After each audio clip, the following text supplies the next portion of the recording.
it is a much different day than it was yesterday. The wind is still a factor, but it's more from left field to right field, not blowing straight out as it was last night. There is the 6'6" Jason Hamill, ready to make a postseason start for the Chicago Cubs. And how about the T-Mobile batting order for the St. Louis Cardinals? This is the lineup turned in by Mike Matheny.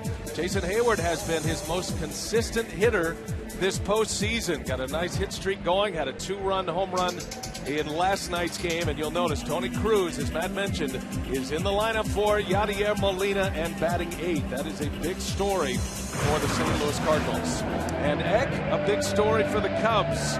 On the mound today, it is Jason Hamill. He's had some postseason experience in the past, and the Cubs are hoping to get a nice deep start out of him today. Well, he's been chomping at the bit. You know he has. He hasn't pitched since October 1st, but he gave them 31 starts, you see, this year.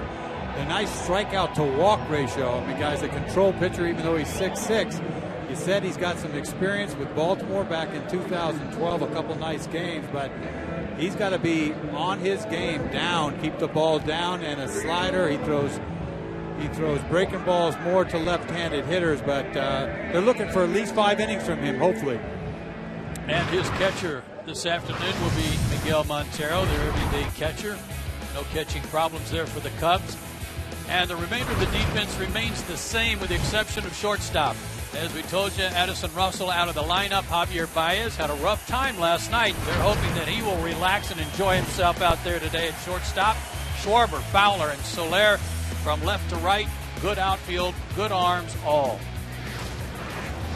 And all the pieces put in place. Home plate umpire this afternoon is Mark Carlson. 6-man umpiring crew, a jam-packed Wrigley Field, over 40,000 on hand to see this game 4. And the Cardinals and the Cubs, longtime rivals, matching up in what is an elimination game for St. Louis. First pitch of the ball game is on the way, and it's down and out, and away we go from Wrigley Field. One note about the St. Louis Cardinals, I mentioned they've been in this position before. Remember, they've been to 4 consecutive league championship series, and they have won 5 straight division series games when facing elimination. So they are a cool, calm bunch. At least they showed that in the clubhouse before this game 4. And Carpenter lines one to right field. That's down for a base hit. And right away, Carpenter with a single, and the Cardinals with a man on. That Carpenter with his second hit of this postseason, now 2 for 13. That includes a homer. Now Jason Hamill making his 4th career postseason start. It's his 5th career appearance.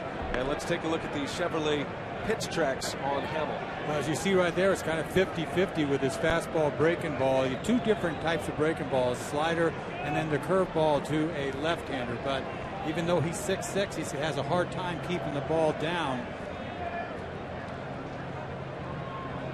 Stephen Piscotty with a man on to start this game. Carpenter with a single. And Piscotty deep into left center field. That is way back. And goodbye, a home run. Stephen Piscotty, a 2-run shot. 3rd postseason home run for Piscotty.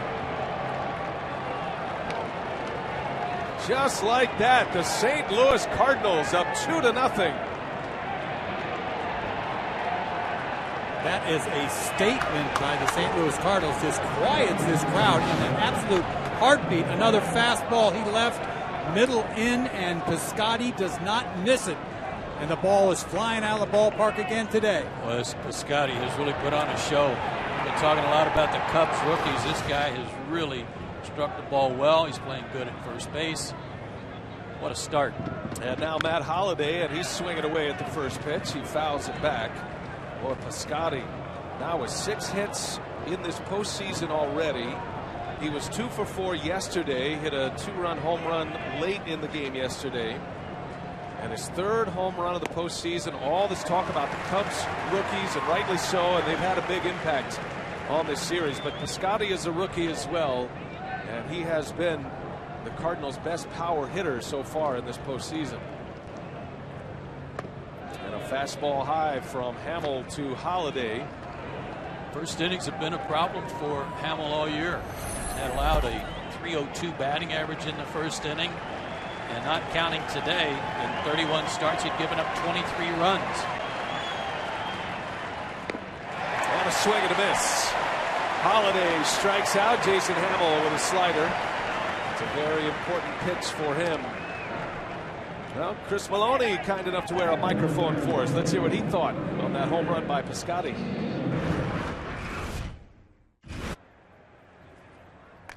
Oh yeah. Go baby, go, go, go, go, go, go, go, go, go, go, go, boom, attaboy. All right, good call right there. Have to maybe break that one out. Boom. It's a boomstick. That was a boomstick by Piscotty. And Chris Maloney, longtime Cardinal coach, even through their minor league system. Here's Jason Hayward with one out.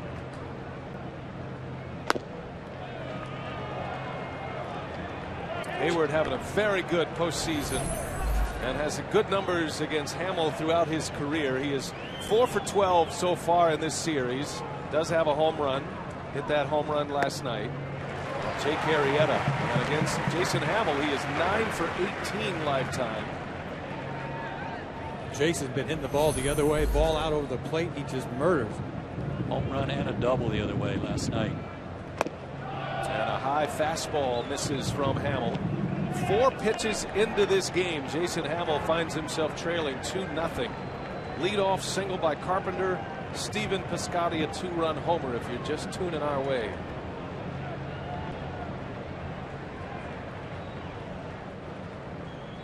And a 3-1. He is low, ball 4. Hayward is on.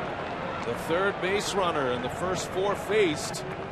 And a base stealer aboard for St. Louis. With Johnny Peralta coming up. Stingy strike zone right there. You got to have that pitch. 3-1 pitch, bottom of the strike zone. And that's where he's got to live, is at the bottom of the zone. Big, tall guy, 6'6", 225. So that'll bring up Peralta now with one away. And let's see if the Cardinals will be aggressive on the base paths. It's not a team that runs a lot. But Hayward is one of those guys that'll run, and Peralta on the ground. Baez, his only play at first base. And his first opportunity. Filling in for Addison Russell. There is out number 2, and Hayward advances to second. It's going to be interesting to watch Baez today, Joe. He did not play well defensively yesterday. He is thought to be a very good defender. Coming up from the Cubs minor league system, he took over for Russell, who was injured last night, and he gets the start here today. Joe Madden said as much before the ball game, said that he was surprised at how nervous he appeared to be last night. He hopes that the jitters are gone. Now 2 gone. Here is Randall Grichuk.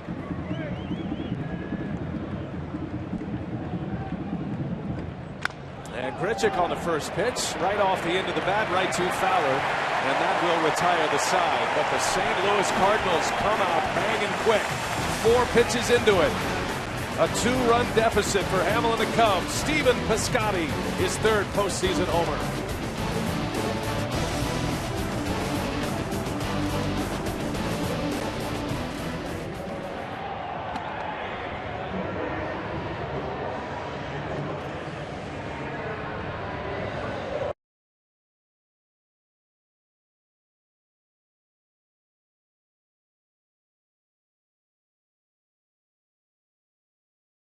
By T-Mobile, turned in by Joe Madden, and Chris Bryant, the headliner, had a big day yesterday, including a 2-run home run that gave the Cubs the lead for good in that game. That snapped an 0 for 11 streak after his single yesterday. Had 2 hits in 5 tries.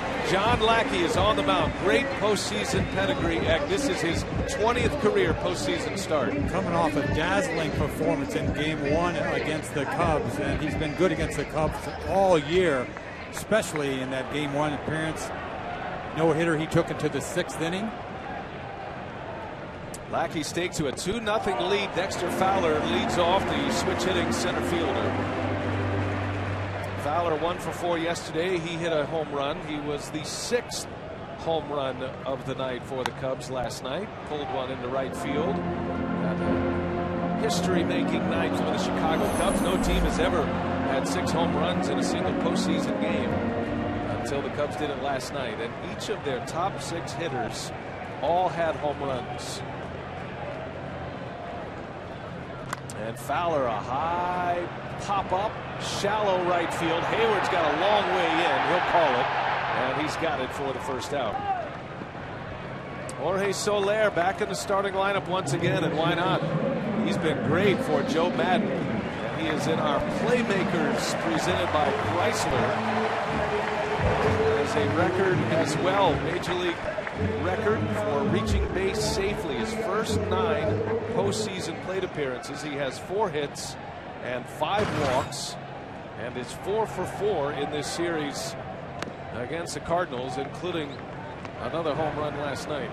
And that's exactly what he did the whole last game, is wear out that outside corner with more velocity than he's had all year long. So Soler has that rookie record of 9 in a row. Reggie Jackson has the Major League record of 12 straight plate appearances reaching base. And that same arm angle, Eck. He's dropping down a little bit.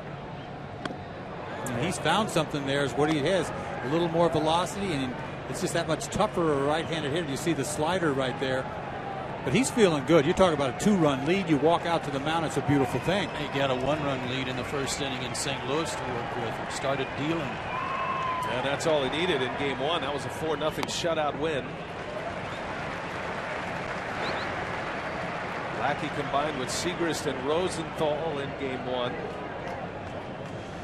And a key act, as you pointed out, just 86 pitches in that game 1 victory, and only 6 occasions in that game did he actually pitch from the stretch. So that was a pretty easy roll as far as a postseason start goes, as that one misses. 3-2 the count on Soler. And he was already asking Mark Carlson, where was that pitch? Carlson told him it was low. Not so. Full count. Soler with 5 walks in this series already. And a swing and a miss, and down he goes for the first time in the series. Lackey punches him out. 2 up and 2 down. And the streak will end at 9 for Jorge Soler. Chevrolet pitch tracks for Lackey. That fastball includes the 2-seamer, the 4-seamer, and the cut fastball. So there's essentially 3 pitches lumped into that 88% fastball usage. Yeah, if you think you're going to go up there and get a cross-seam fastball 88% of the time, it's not going to happen. Right. 2 men out. Chris Bryant at the plate. 23-year-old rookie. 2 hits yesterday. His first 2 hits of the postseason. Boy, he did find something, though. That's a totally different arm slot. He's complaining again, wanting to know if that one was up. He's using his hand to ask Mark Carlson, was that one upstairs? Lackey, one of the more vocal pitchers. He had a matchup with John Lester in game 1, and those two never afraid to bark at an umpire as Bryant pulls one foul out ahead of a breaking ball. You know, they talk about 3 days rest. I don't think this has anything to do with it as far as Lackey's concerned. You just throw it out the window. He's only started twice in the last 16 days. With about 145 pitches. We talked about the 86 last time out, but the 3 days rest thing in the postseason, that was back in what, 2002? I mean, that's like history. He said throw all that out the window. It's the postseason. Doesn't matter. And Bryant, a swing and a miss, and John Lackey with a good start. Cardinals get him 2 in the top of the first, and a 3 up, 3 down, bottom of the first.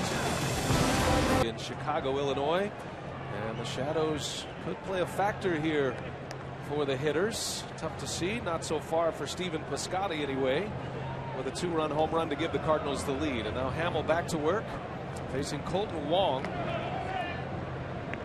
Wong, Cruz, and Lackey, bottom of the order coming up for St. Louis. Cardinals get 2 runs on 2 hits and a walk in the first inning.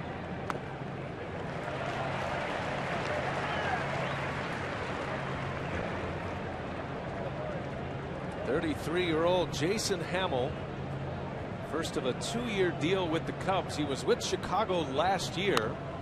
Traded to the Oakland Athletics. He was part of that deal that brought Addison Russell to Chicago. He went with Samardzija to Oakland. And Eck, his last pitch in the postseason prior to this start today was that giving up that game-winning base hit by Salvador Perez of the Royals in the wild card game last year. Well, you don't want to remember that. I'll tell you, this year he started off first half of the season, he was lights out. Second half has been a different story. Wasn't quite sure if he was going to start that second game or not. They went with Hendricks. And Wong in the air to left field, slicing. Schwarber is there for the out. One away for Hamel in the second inning. He's a guy that has some interesting numbers in that he averages over 9 strikeouts per 9 innings, 2 walks per 9 innings. That's not much, but here's what you're talking about, Dennis. Excellent first half, 2.86 ERA, and almost a double ERA of that in the second half. I know he pulled a leg muscle earlier, June or July, and I think that had a lot to do with the second half. Yeah, that was a start actually here at Wrigley against the Cardinals. He lasted just 1 inning on July 8th and a left hamstring injury, and his season really never got started again after that. First pitch to Tony Cruz is up and in. A lot of focus on the Cardinal catcher here this afternoon. Cruz in there for Yadier Molina. The Cardinals will not DL Molina. He's still available to catch, but swinging the bat has been the problem for him. And Mike Matheny is hoping a Cardinal victory today will buy him a day off tomorrow, and then you could see Molina back in there for Game 5. Well, if it was that bad, they would have replaced him, right? Because you got to have another catcher, so obviously he can catch. And defensive swing by Tony Cruz, and Hamel ahead of the count, 1-2, and already bullpen activity for Joe Madden and the Cubs. That is Justin Grimm out there. It will be a quick hook for Joe Madden. As he says, I use more of the eyeball test than anything else. He must not like what he sees from Hamel so far. 1-2 pitch. Cruz fouls it back. One thing Joe talked to us about before the game about Hamel, and he's known Hamel for a long time. He actually brought Hamel to the major leagues back in '06 with the Tampa Bay Rays, then known as the Devil Rays. But when that sinker, when it's up, he's in trouble. He's got to bury the ball down in the strike zone. I'll tell you what, it's hard to unravel when you're 6'6". You got to be pretty perfect to put that ball in the outside corner. And a swing and a miss. So Hamel with a strikeout of Cruz. 2 up and 2 down here in the second inning. Second strikeout for Hamel. Hey, a reminder, you can follow every pitch of the postseason with MLB.com at bat, the #1 app for live baseball. Stay connected with highlights, replay reviews, scores, pitch tracking, live radio broadcast, and more. You can download the At Bat app today. Great crowd. They were loud before this game started, and they were loud up until Stephen Piscotty's 2-run homer. And now settling in just a bit as Hamel faces his mound opponent, John Lackey, who was 0 for 2. And that's a broken bat, but that's going to fall into center field, a base hit. So Lackey with a 2-out single, and the Cardinal pitcher with a base hit. Ball not hit very hard. You see the ball still middle. The ball looked like a little cutter or something, but end of the bat dunks it into center field. Splintered it lengthwise. The Cubs have done a real good job up into this game of keeping Carpenter off the bases. He's had a great year. He's had great on-base percentage when he's been in the leadoff spot, but only 2 hits so far in the series until the start of this game, and he leads off with a single and kind of gets the motor running for the St. Louis Ball Club. Carpenter had a leadoff home run in Game 1. That's just his second hit there, that single that he had in the first inning. Carpenter had a terrific season. Matter of fact, his on-base percentage, Joe, you mentioned it, 389 for the regular season. So that 389 on-base percentage out of the leadoff spot was the best in the National League this year. They tried Hayward a little bit in the leadoff spot. Wong was in there a bit, but Matheny has settled on Carpenter, and he gives them not only great on-base percentage, but some pop. as well. He led the Cardinals in homers this season.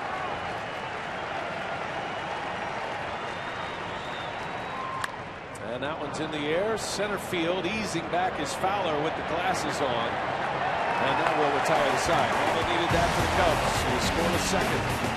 Lackey back on the mound. Rizzo, Castro, Schwarber coming up. Season long using hashtag MLB Memory Bank. 0-4 are the Cubs in postseason when they can eliminate an opponent, and never won a postseason series at Wrigley to celebrate. There's a lot of history against, and for the St. Louis Cardinals there is a lot of history for, including their record in elimination games over the years, which is 10 games over 500, 26-16, as Lackey gets Rizzo to swing and miss. Off we go here in the bottom of the second inning. Rizzo, Castro, Schwarber, Lackey with a 1-2-3 first and a couple of strikeouts. These guys are getting some funny swings, Dennis. I don't know if this arm angle change that he's got is causing them to pick the ball up late, but that was a late reaction by Rizzo. I totally think it is. And usually if you think you drop down, a left-hander would have a better look at you, but they look like it's a little deceiving. Wow, way inside. That ball might have hit him had he not fouled it off. He reacted to that ball so late. This ball gets in his kitchen. You see, it's not a strike. It's a beautiful, perfect pitch. Hit it off his leg. Rizzo stands right on top of home plate and led all of Major League Baseball in hit by pitches this season. He dares a pitcher to work inside on him.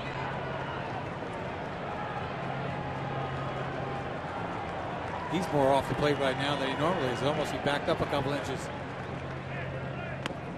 And Lackey misses inside. Rizzo was hit 31 times during the regular season. That set a franchise record. The shift on for Rizzo with the three infielders on the right side. And notice they move Carpenter over there on the right side, who's played a lot of second base in his career. They keep Peralta in his normal position at short. And a ground ball that way. There's nobody home. That'll be an easy base hit for Anthony Rizzo, defying the shift. And Rizzo is aboard with his second hit of the postseason. It's a lead single in the second inning. Two-strike base hit. You get it any way you can. Goes to chopping wood kind of late. Nobody home. Big chopper right there. Peralta over to third base position. Meanwhile, Rizzo does a nice piece of work with a two-strike pitch. Fan favorite walk-up music for Starlin Castro. They're all into it.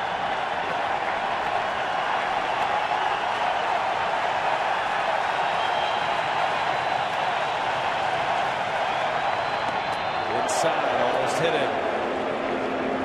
Starlin Castro has had a good series at the plate. He was 2 for 4 yesterday. Had a key home run in yesterday's game that tied the game at 2 apiece after the Cardinals had taken the lead. That's a statement right there, throwing that ball in on Castro like, hello, we know you're there.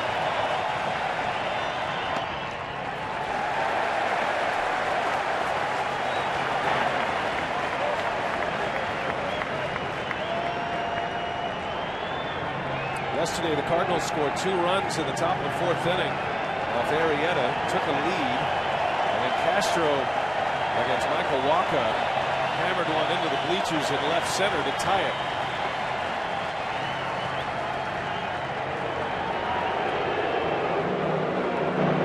It was on a first pitch curveball from Michael Wacha. Those are the numbers for Lackey. He's got a lot of great numbers that point to the start here today on 3 days rest. 2.89 ERA in elimination games. This is his 4th career start.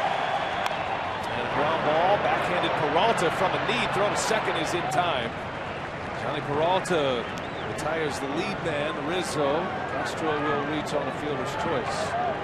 And that wasn't just a little bit of a drop in arm angle. He went sidearm on that. Almost Laredo.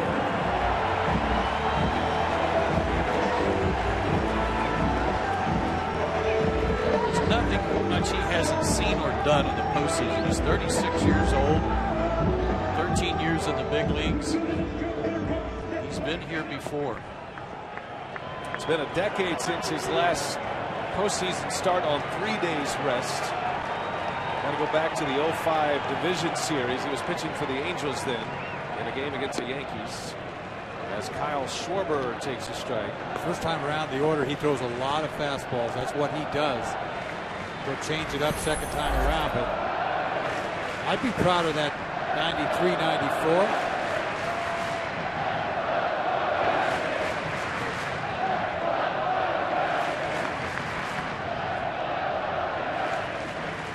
Schwarber, a shot back up the middle and a base hit. And Castro will hold his ground at second base. Kyle Schwarber just keeps on hitting. That's his 4th hit of the postseason. He has started in all but one of the games. And he was one of the 6 with a home run last night. Schwarber gets a fastball right down the middle. That's a beautiful swing. And they were set up away again. They got the call on the first pitch away. They went to the same spot, but he missed his spot. This is some kind of good-looking young hitter. He was in last year's draft out of Indiana, the Cream and Crimson to the big leagues and now into the postseason just a little over a year later. Lackey facing Miguel Montero. Montero still looking for his first hit of this postseason. He is 0 for 6 and back-to-back starts. Their bullpen's going to get busy, Brian, because Hamill is on deck. If they've got something going here offensively, they may hit for him right here. Oh, absolutely. I saw Justin Grimm getting loose in the second inning with Hamill on the mound. So I guess if you're Jason Hamill at this point, you're rooting for a 3-run homer. Yes. That might be the only way you stay in the game. Yeah. Right? You're always rooting for a 3-run homer. Despite all those home runs they hit last night, the Cubs are just 2 for 16 with runners in scoring position in the series. 2 on, 1 away. An infield hit and a line drive single in this inning against Lackey. Montero's got plenty of pop in his bat and a swing and a miss. So he came paused for just a fraction of a second that time. Timing different, throws a breaking ball. And he's tricky out there. Yes, he is. Smart guy. Again, knows what he's doing. And when you've got fastball command, which he typically has, makes for a long day for the hitters.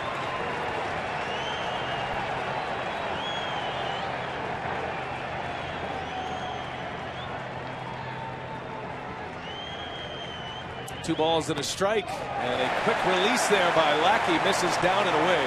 See that quick pause? He doesn't even come set very long.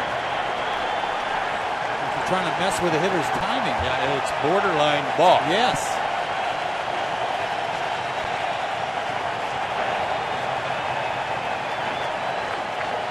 Big moment early.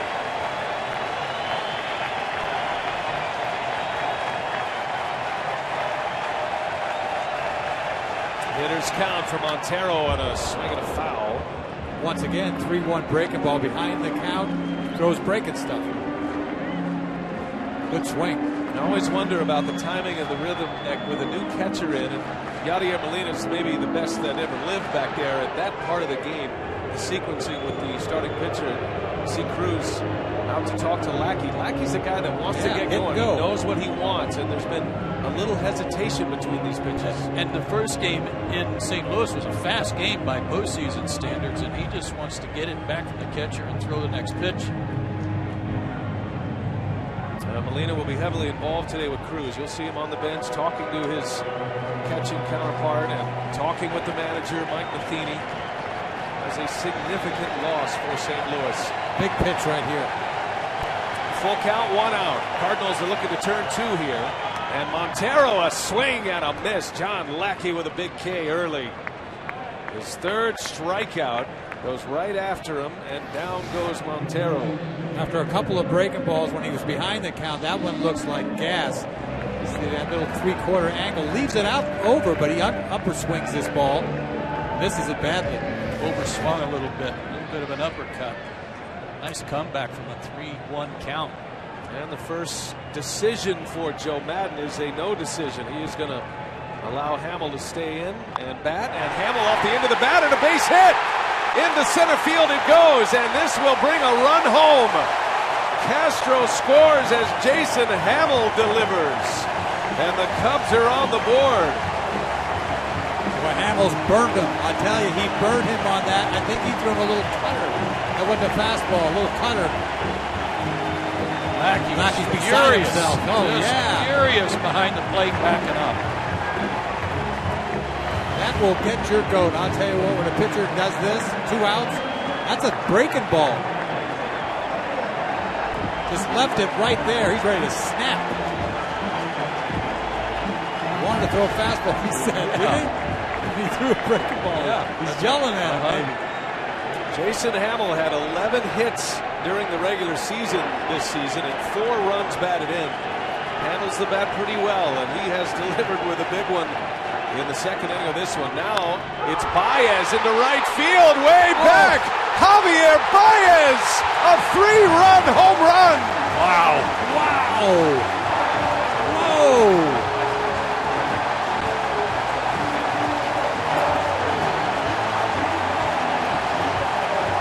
Hamill got his 3-run home run.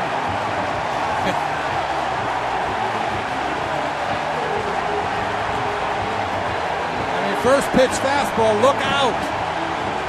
Every Cubs fan knows that Javier Baez has as much power as any player on this roster. And Baez has his postseason moment right here. Bam! 3-run opposite field home run. That ball is on the corner. That wasn't a bad pitch. No, and he had just got some extension. That ball's way out of here. For what a lightning bolt for the Cubs. First, the Hamill base hit, which was a shocker. And they didn't pinch hit for him. It's crazy. All smiles. Javier Baez getting the start today for Addison Russell. Wastes no time. Jumps on Lackey quickly, and the Cubs lead 4-2. I thought when that ball sailed out of here, I thought, you know what, maybe Lackey's emotions got the best of him and he made a bad pitch. But he didn't make a bad pitch. The ball was coming back a little bit, tailing back to the plate, but it was away. He punched out Montero on a fastball. 2 pitches later, there's 4 runs. Yeah. And he's going to lament that base hit by Hamill like crazy. Cubs push Baez out for a curtain call here at Wrigley Field. Yes, it is happening. That was something. Here's Dexter Fowler, and Lackey misses. 1 ball, 2 strikes. That is stunning. You know, that's a number 9 hitter. Going yard right there.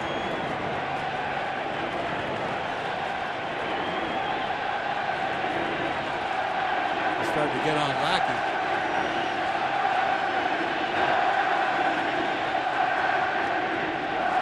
2-2. Lackey wanted that call. Lackey's got steam coming out of his ears right now. You might want to tape down the Gatorade water coolers in that dugout. 2-2 on the way.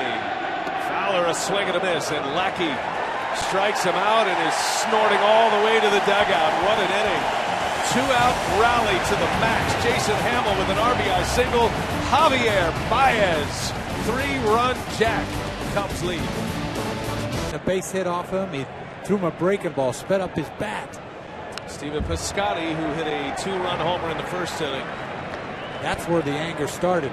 There was already a fuse lit on that little weak 2-strike ground ball base hit by Rizzo. That he didn't appreciate that very much either. We've got some interesting images to show you from Lackey that might tell a story. Remember, we hit the air talking about the injury to Molina in the pitch sequence, and this is after that base hit, and you don't want to read all the words from his lips, but he does say throw the fastball. Right, it's like he didn't want to throw that pitch. It's almost like he was mad at Cruz. A little soft liner in the sun. Castro makes a catch on Piscotty for out number 1.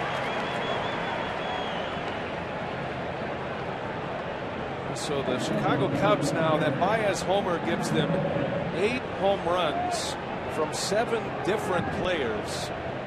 And while Javier Baez is not classified as a rookie any longer, he's still only 22 years of age. And the Cubs are getting impressive production from players 23 and younger all across their lineup. Just crazy.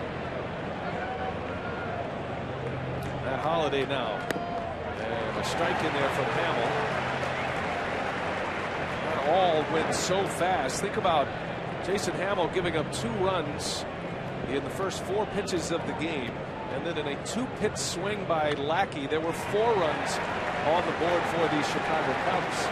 And let's not wash over the decision by Madden to let Hamill hit for himself to try to continue on in this game on the mound.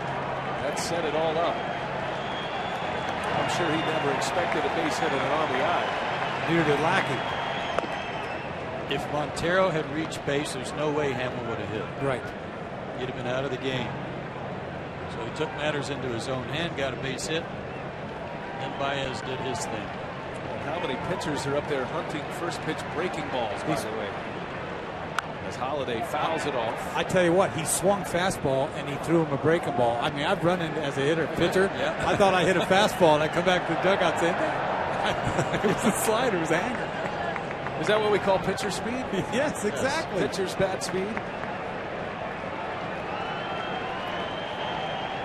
Holliday up there with 1 away. He was a strikeout victim in the first.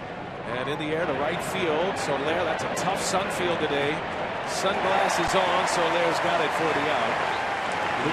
The wind's not as big a factor as it was last night, but that's the direction that balls will be helped today. It's kind of going across from foul pole, the left field pole to the right field pole.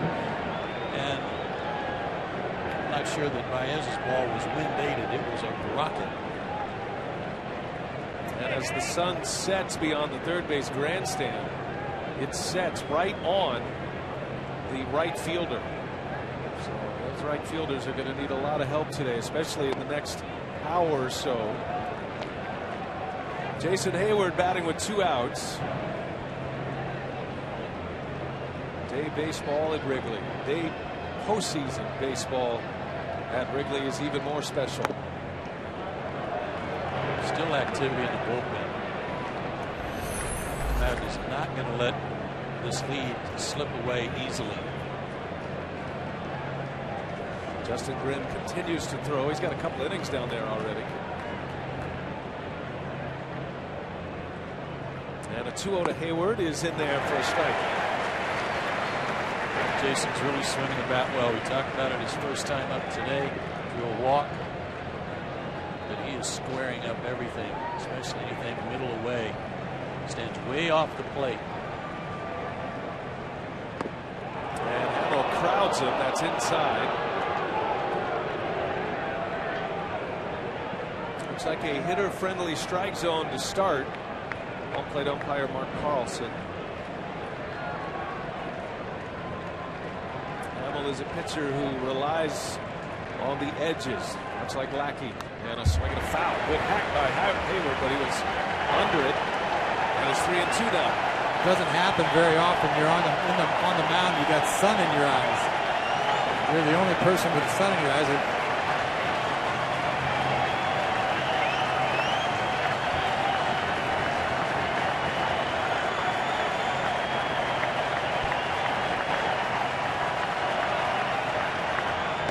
They lost him. Hayward draws the walk.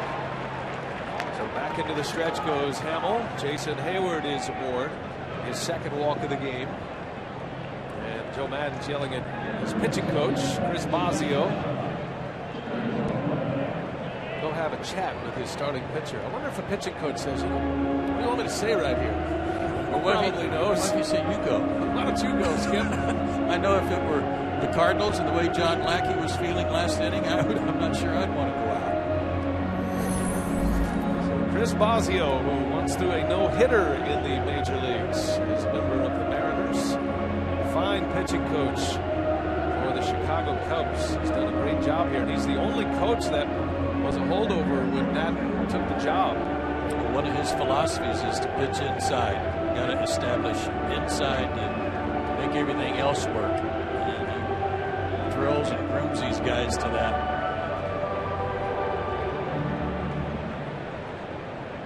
Boz has had his say. There's Bosio, and now Hamill will face Johnny Peralta, a very dangerous bat. He was among National League leaders at the shortstop position in home runs this year. Top 4 in the major leagues as well for home runs by a shortstop. But when you consider the ballpark he plays in, you have to put him in that category as one of the premier power hitting shortstops in all of baseball.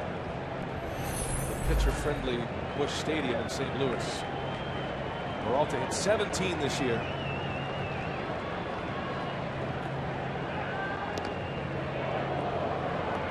Hit that big double off of Arrieta last night on a breaking ball. The hanger. Almost hit it out of there. Had a little top spin on it. Hit the wall. He was behind in the count. I think. 0-2. Yeah, his swing was. He was cutting down on it a little bit. That may have been why he was out in front. Topped it. 2 outs. Cardinal half of the 3rd inning. After the Cubs just scored 4. All 4 coming with 2 outs. In the bottom of the 2nd inning. Hamill's thrown a lot of bad breaking balls this inning, but 3 spinners he threw to Hayward in that at bat, and then you see one right there.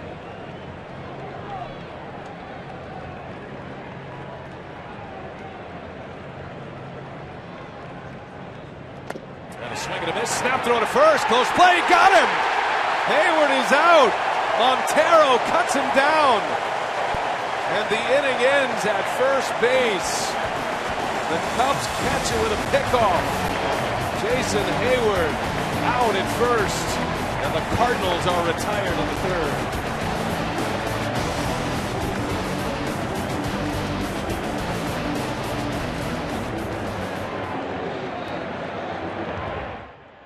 Me and Joe, you take the leading 2-1 in this best of 5. John Lackey back to work. Jorge Soler at the plate. Soler leads off. He'll be followed by Brian then Rizzo. A pickoff to end the top of the 3rd inning. Jason Hayward cut down by Miguel Montero. Lackey returns after giving up 4 last inning, all with 2 outs. And that quick strike by Javier Baez, batting out of the 9th spot in the order. Madden has his pitcher batting 8th, and Baez with a 3-run home run jumped on the first pitch from Lackey.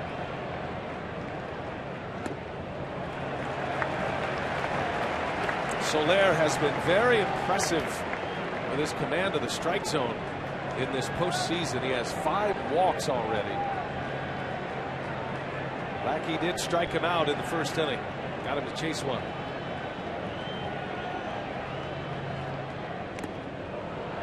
Chases one there, 2-2. Good off-speed pitch, though. Guy who's a dead red fastball hitter, and he 2-1. Came back with that off-speed pitch. Beauty.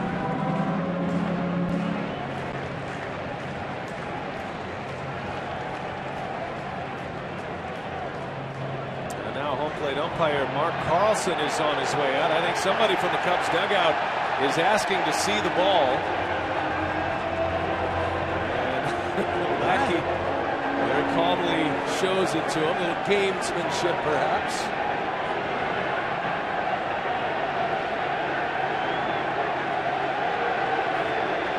Hey, what's that all about? I don't get it. Yeah, it's a breaking ball. Didn't throw the ball out. And Lackey tried to throw that one through the backstop. 95 miles an hour, and he missed with it. And again, asking for pitchers up.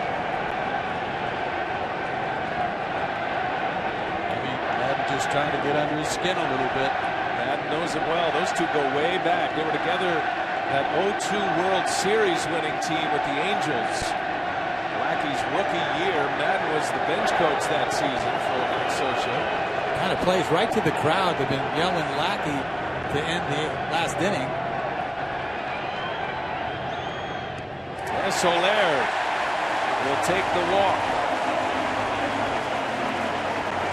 Joe, let's go back to the pickoff that ended the Cardinal half of the 3rd inning. We've been talking a lot about Montero picking balls in the dirt and then throwing. He got a great pitch to throw on here.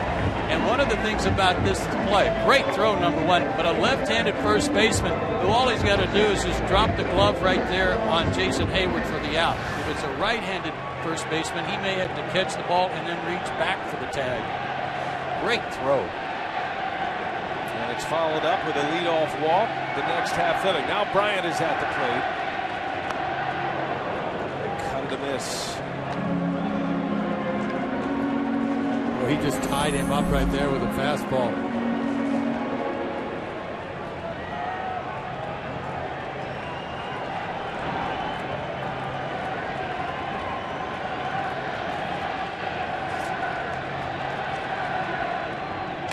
On the ground.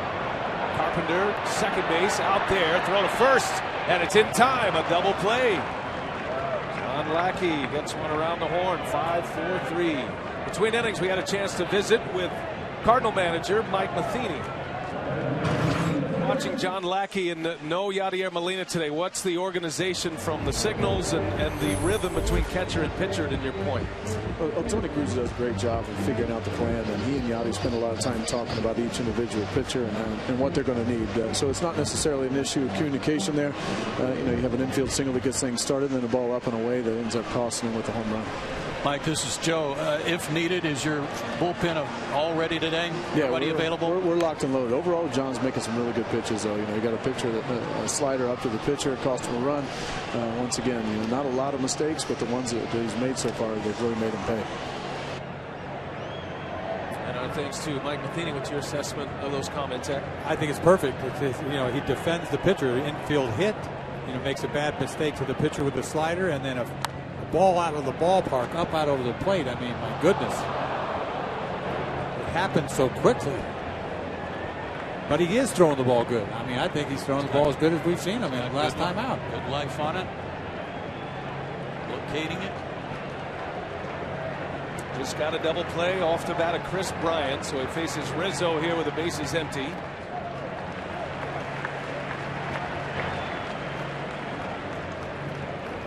has been burying that fastball to this side of the plate that's in on Rizzo. Working it away to right-handers, working it in on the lefties. That same spot, glove side, inside corner. 1 ball, 2 strikes. Rizzo, a swing and a miss. Cruz blocks it and will secure the strikeout at first to end the inning. Scoreless third for John Lackey. Cubs have a lead. Elimination day for the Cardinals. A homer from Piscotty in the first inning. Jason Hamill drove in a run in the second with 2 outs, and then Javier Baez a 3-run home run. 2 pitches just like that. The Cubs had 4 on the board. Lackey's come back. He worked a scoreless third, and now we head to the 4th inning with Johnny Peralta at the plate. He was up there when Jason Hayward was cut down on the pickoff play to end third. So it'll be Peralta, Grichuk, and Wong to start it against Jason Hamill, who starts this inning with bullpen activity behind him once again. I know there's only room for 2 pitching rubbers here at Wrigley Field, but I think he might have 5 guys warming up right now if he had enough room. And Justin Grimm has been warming up in each of the last 3 innings. Meanwhile, the zone got small. That second pitch was a strike. Called it down. Now he's 3-0. The leash is short.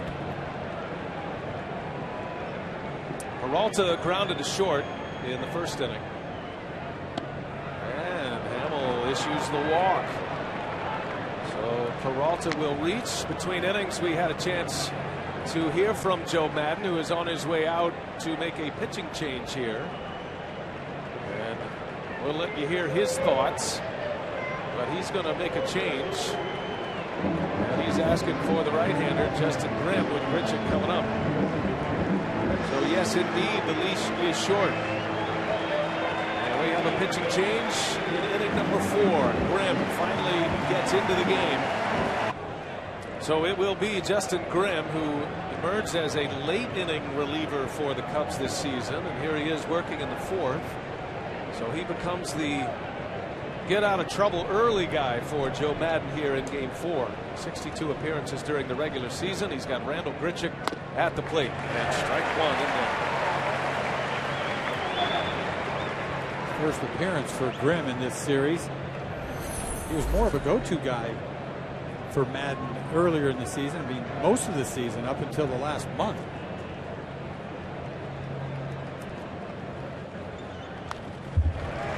He can bring it too. Good down and breaking ball. Nice fresh arm right now.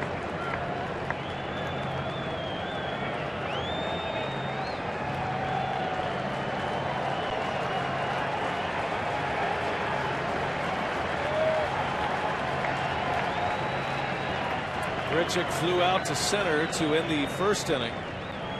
0-2 is the count. Grimm deals outside. Brian, what was it a couple of years ago when the Rays were down 2-1 to the Red Sox? And I think, was it Hellickson that started for the Rays? Jeremy Hellickson. And then it was all of a sudden it was Johnny Holstaff for Joe Madden. He went to his bullpen early. He's never been afraid to do that all of his postseason runs.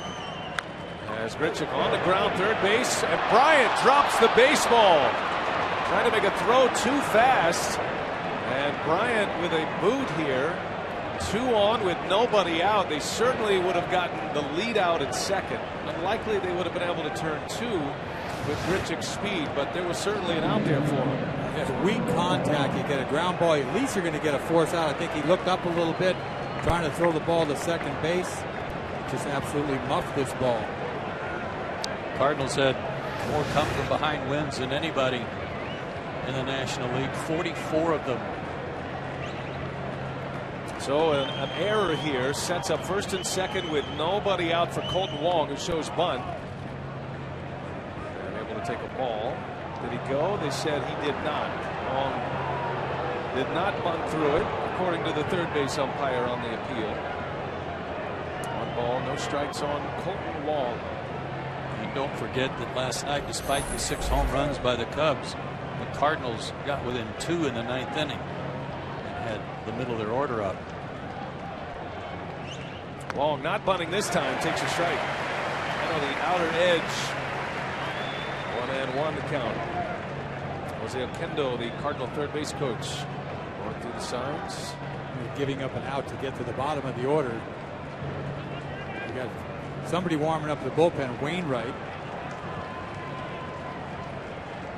Now Wong is the 7th place hitter in this Cardinals lineup, and he swings and fouls it away. You start to look at the construction of the Cardinals batting order, Joe, and you figure Wong is there. Matheny said as much because of the power potential, the extra base hit potential with Cruz and Lackey hitting 8th and 9th. And with Cruz's numbers, it's a soft bottom of their order. 2 on, nobody out. And a swing and a miss. Justin Grimm strikes him out for the first out of the 4th inning. A lot has transpired, but between innings, we had a chance to catch up with Joe Madden, the Cubs skipper. Well, Joe, you've been a big fan of Javier Baez. Talk us through that at-bat last time up. Very well struck. I mean, listen, he has that kind of power to all fields. You saw it to the right side right there. He's an outstanding infielder, too. He had a little bit of a tough night last night, but this kid's going to be a well above average infielder with that kind of power. Yeah, Joe, this is I was wondering if Montero walks right there, bases loaded, you pinch it for Hamill? Yeah, we had somebody ready in that particular moment. Once it got to be 2 outs, first and second, I just stayed with Hammer. Hammer does, like you saw, he can hit the ball a little bit, but I thought the chances were less right there, so I let him hit. And our thanks to Joe Madden. Managers defined by their decisions in the postseason. Madden has never been afraid to pull the trigger or not pull the trigger on various moves. And a swing and a miss. Tony Cruz. Oh, got some hair right there, isn't it? 96. It's hopping. It's hopping. Had a little life to it. He's got that breaking ball, like I said, that is a bit of a downer. That's what he got Wong on.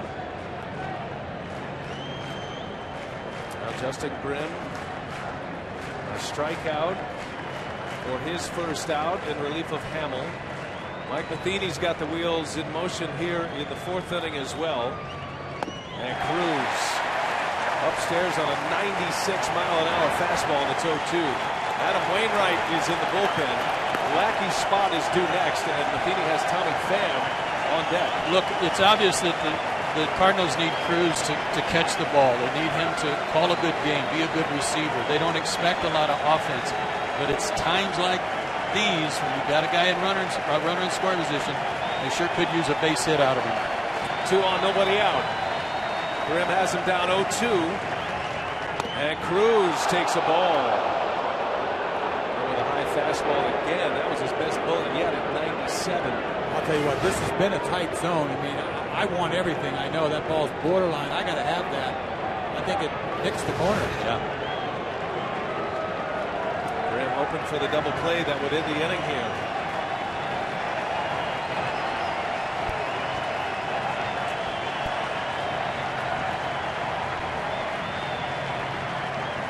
And the 1-2, a swing and a miss. He struck him out.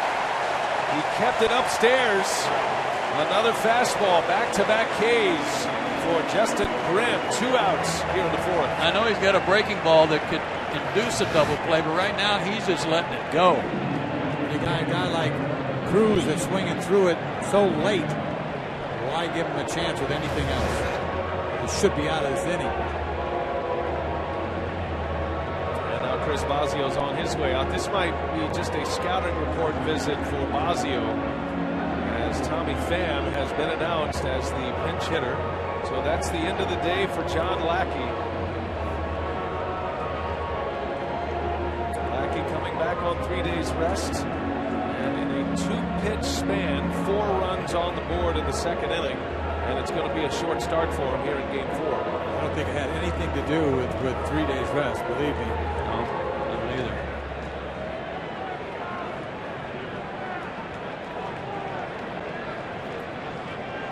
So Lackey becomes cheerleader at this point. Tommy Pham has had a pinch hit moment already in this series. Pinch hit home run in the 8th inning of Game 1, and that Lackey start gave the Cardinals a 2-0 lead. 2 outs, 2 on for St. Louis.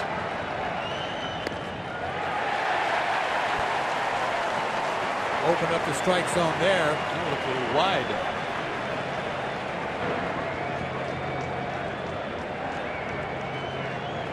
And it started with a walk to Peralta. Bryant committed the error that allowed Grichuk on. That was a huge home run in Game 1 that Pham hit. It was a 1-0 ball game. Bottom of the 8th, gave the Cardinals a little breathing room, and then after a walk, Piscotty followed with another home. 3-1 fastball. I wonder if he'll throw him a hook at some point.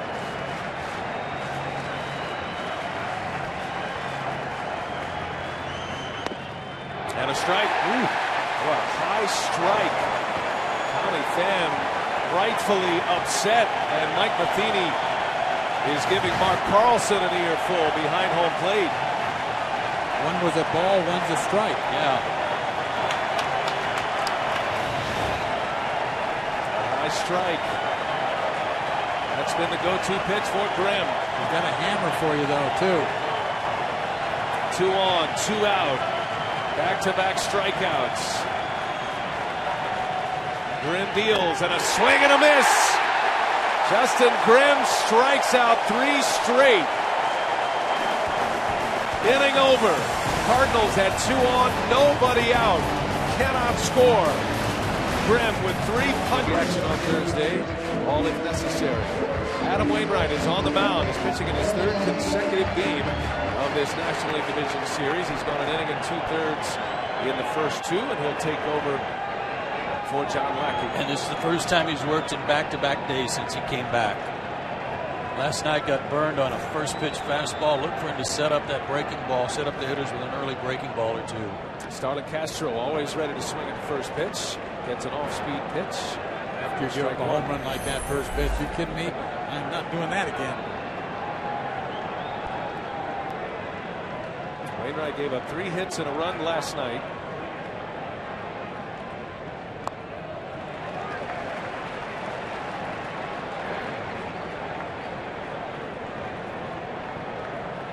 Wainwright with that Achilles injury in late April, and the long road back after Achilles surgery. His repertoire, courtesy of Chevrolet, and that breaking ball is one of the best in all of Major League Baseball. His signature pitch, and that's on the ground, backhanded by the sure-handed Johnny Peralta. There is out number 1. Castro is retired. Matt Weiner with more on Adam Wainwright returning to the spotlight here in this postseason.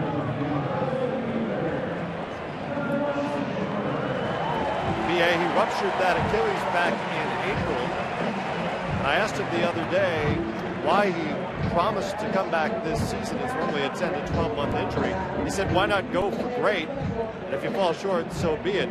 But he is the emotional leader of this team. Matt Carpenter told me he had goosebumps when he saw him in the game the other day. That was a great response from the St. Louis crowd when he came out of the bullpen. Here's Kyle Schwarber, and he swings at the first pitch. They have the shift on. Long run in for Wong. Makes a nice play to retire Schwarber. Boy, Wong had to cover some ground. That's two nice plays today. He made a great turn on the double play back in the third inning. He's so deep. He's on the grass. Look at him out there. He's got a long ways to go. Nothing can go wrong in this play. The exchange takes place. Bang, bang at first.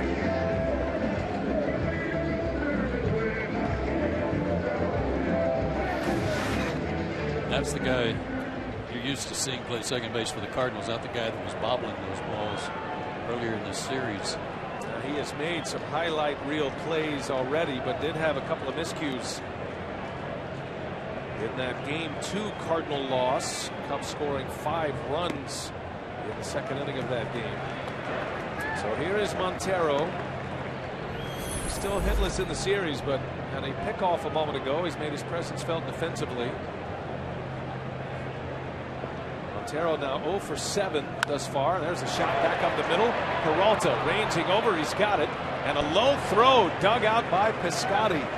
Adam Wainwright comes out for a 6-pitch inning. 3 up, 3 down. The Cubs go in order. We go to the 5th. 4 all time at Wrigley Field in the postseason when they can eliminate an opponent. So this would be a first if they beat the Cardinals. If the Cardinals win, this goes back to St. Louis for a Game 5. See Travis Wood, the new hurler for Chicago. And he'll face Matt Carpenter to start the inning. Strike 1. Going to be kind of a matchup game the rest of the way, I think, for the Cubs, depending on who's due up. And just go lefty-righty accordingly for Joe Madden. Feels like every pitcher from now on will enter into the game with somebody else warming up in the bullpen behind him. Travis Wood's given him some big outs. There's Trevor Cahill getting loose. He has been outstanding so far in this series. Well, Justin Grimm with 3 consecutive strikeouts with 2 on and nobody out, getting the Cubs through that 4th inning. Missed opportunity for St. Louis. A lot of emotion on that punch out of Pham, rightly so. 2 on, nobody out, and air almost cost him. I mean, he was just cutting it loose too. All fastballs. Got the benefit of some high strike calls. Yes, he did. On the fastball. Here's a 1-2. And that misses. 2-2 to Carpenter. Wood gave them 7 outs in Game 2. He got 1 out last night. He will pitch up in the zone too. Good change up. And a swing and a miss. Wood strikes out Carpenter for the first out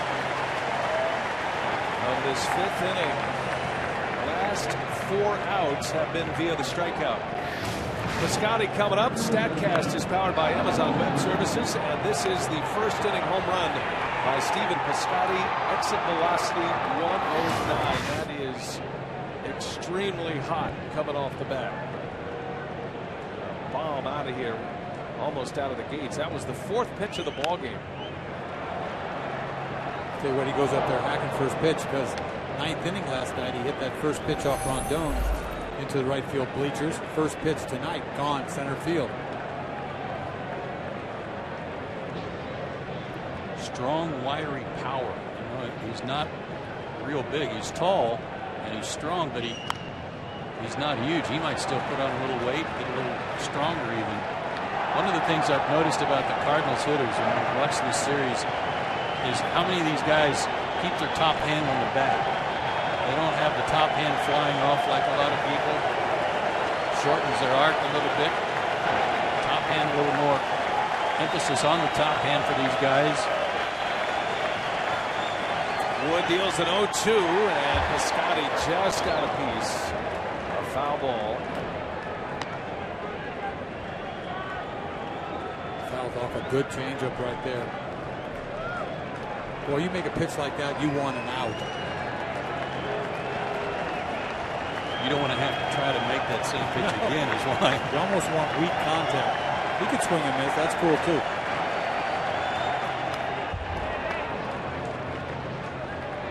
Now the series being defined by the play of the rookies thus far. The Cubs rookies grabbing a lot of the headlines, but the Cardinal rookies, specifically Piscotty and Tommy Pham, have had their moments as well. As a matter of fact, Piscotty joins Charlie Keller of the 39 Yankees.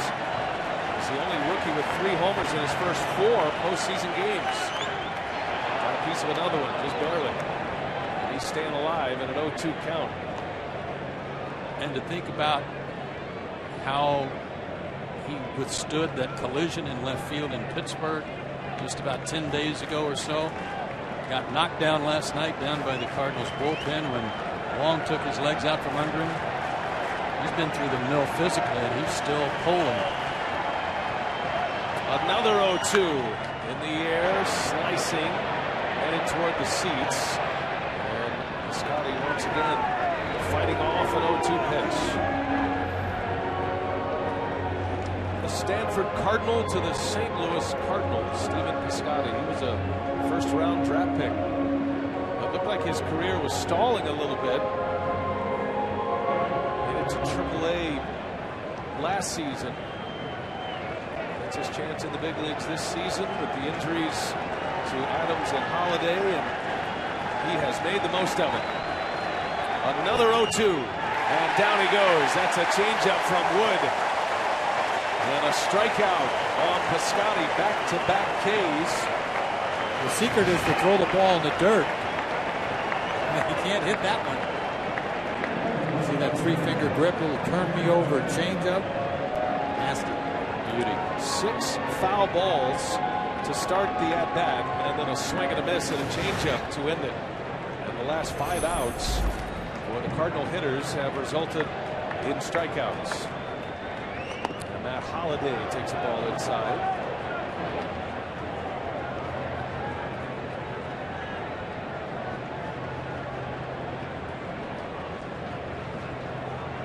Holiday's injury that opened the door for Piscotty, a quad injury, and that one in the air, a little bit in on the label, and Fowler will size it up, and that's the inning. So you get 3 from Grimm, 3 strikeouts, 3 up, 3 down from Travis Wood. Cubs.com shop. Jam-packed house here at Wrigley Field, this historic ballpark. Opened in 1914. The Chicago Cubs started playing here in 1916. First 2 years for the Cubs that this ballpark was open, they played over at the West Side Grounds. There's the commissioner of baseball, Rob Manfred, on hand to take this one in person his first year. Replacing Bud Selig, now the commissioner emeritus. Joe Maddon's going to let Wood hit. Wood, a very clean 5th inning, 3 up, 3 down with 2 strikeouts. Wood is a very good hitter, by the way. He's not position player quality, Joe, but he gives you a good at-bat, and he's extremely fast, and Matt has no problem with Wood swinging the bat in a spot like this. On top of that, Jason Hayward's due up first for the Cardinals next inning. I'm sure he'll be wanting to stay in and pitch to him. And Wainwright hits the edge. One of the things about the Cardinals staff that we need to touch on is the fact that they're missing one of their aces, 13-game winner Carlos Martinez, and what a difference he would have made just in the way they set up their rotation in this series, and how much it would have helped, how much deeper it would have been. Martinez made the All-Star team for the first time in his career this year. His first year as a full-time starter, had a great year. Won those 14 games, but had to come out of a game late in the season in September after a 7-pitch outing with a shoulder injury. And Wood, a swing and a miss. So Wainwright strikes him out. Pitching in his 2nd inning. Out number 1 for Wainwright. The injuries for the Cardinals, a major story. These are just some of the the premier players that they have lost. Wainwright, that Achilles injury. Adams not on the postseason roster. Holiday 2 stints on the DL with the quad injury. Molina's not in the lineup today with torn ligaments in his thumb. And Carlos Martinez is the one, as you get stretched out into series with starting pitching, that's the one that really comes up to get you. And despite all that, they won 100 games. Despite all that, it's an impressive effort. And that's why Mike Matheny and Joe Madden are going to be 2 of the favorites to win the Manager of the Year award in the National League. Leave out Terry Collins. Javier Baez, his home run, the big blow in this game. On the first pitch he saw from John Lackey with 2 outs in the second inning after Hamill, the pitcher, had just reached with an RBI single. Baez hit one out into the bleachers in right center. John Lackey had not allowed a home run in over 74 postseason innings until Baez got him in the second. Shatters his bat. Carpenter is over. And Baez is out. Adam Wainwright 2 up and 2 down. He's retired 5 in a row. Now the home run ball has been a big part of this postseason, especially this series. Our forecaster today is presented by FanDuel. So the updated number after Baez's home run, Piscotty's homer, 51% of all runs scored in the postseason have come via the home run. And 12 of the 15 runs the Cardinals have scored in this postseason series from the home run, 80%. Wainwright's throwing free and easy. He's got good velocity again. 24 pitches last night. He's thrown 16 today. 5 up, 5 down, 4 ground ball outs. As Fowler on a hop to Peralta. Well done on a short hop, and Fowler is retired. And Adam Wainwright looking like his old self. 2 scoreless for Wainwright. Cubs 4-2 Cubs. Cardinals got 2 in the first. Cubs with 4 in the second inning. And the Cubs a chance to eliminate their longtime division rival Cardinals with a victory today. St. Louis needing a comeback here today to force a game 5 and to wrestle the home field advantage back. Jason Hayward leads off for the Cardinals. And Hayward, little flare into shallow center field. That is going to fall, a base hit. So Wood comes back to face Hayward, and Hayward reaches. He has had a hit in each of the first 4 games in this postseason. On base for the 3rd time today, 2 walks and a single. And Joe Madden is on his way to the mound for another pitching change. He made the pitch he wanted to make. He wanted to try to crowd Hayward, and Jason's so strong he fought it off. Now the Cubs have gotten good work from their bullpen with Grimm and Wood, but now Hayward forces the hand of Joe Madden. Cahill's coming in. We'll set him up after this. Heck, it is Trevor Cahill, his 3rd appearance in the NLDS. Boy, he's made a name for himself coming over to the Cubs, doing a nice job, and then in the playoffs he has been special.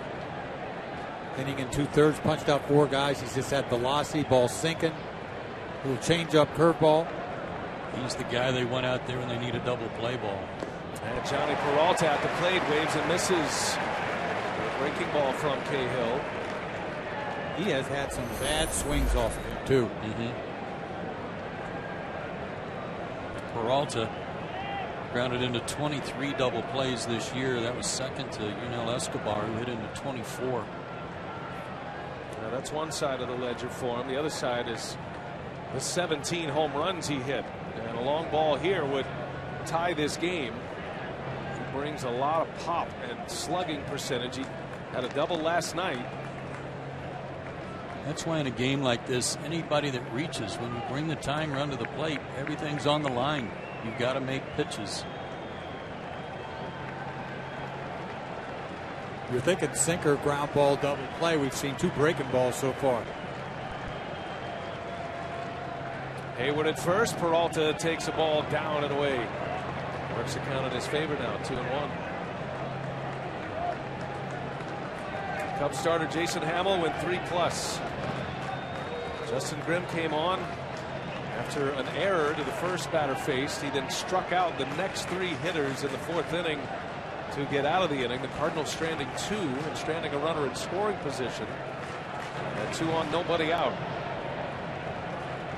And that's a hot ground ball. That's through for a base hit. Peralta into center field. And the Cardinals coming back again. 2 on, nobody out in the 6th inning.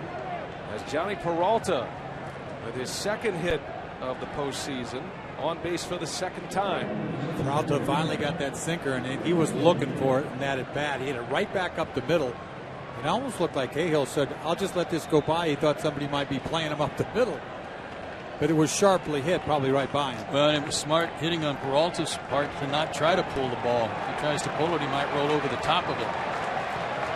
Now here is Randall Grichuk, a big power hitter for the Cardinals. He also runs well. He is a tough guy to double up. Been nursing an elbow injury, which has had him in and out of the lineup. But he's another one of the young Cardinals that had a great season filling in this season. From a role player to a starter for Grichuk as he fouls that one away. And Grichuk got a chance in game 2, and he launched one out back on Saturday. It was a no-doubter in the deep left field, flashing some of that big power. He's now 2 for 7 with that home run in this postseason. Had an infield hit yesterday. Really dangerous hitter at the plate, in that if you make a mistake of any kind middle in, you can turn this game around. 2 on, nobody out. Grichuk takes a ball low and away. 1-1 to count. Not the smoothest of deliveries by Cahill. He sort of rushes and jumps at you a little bit.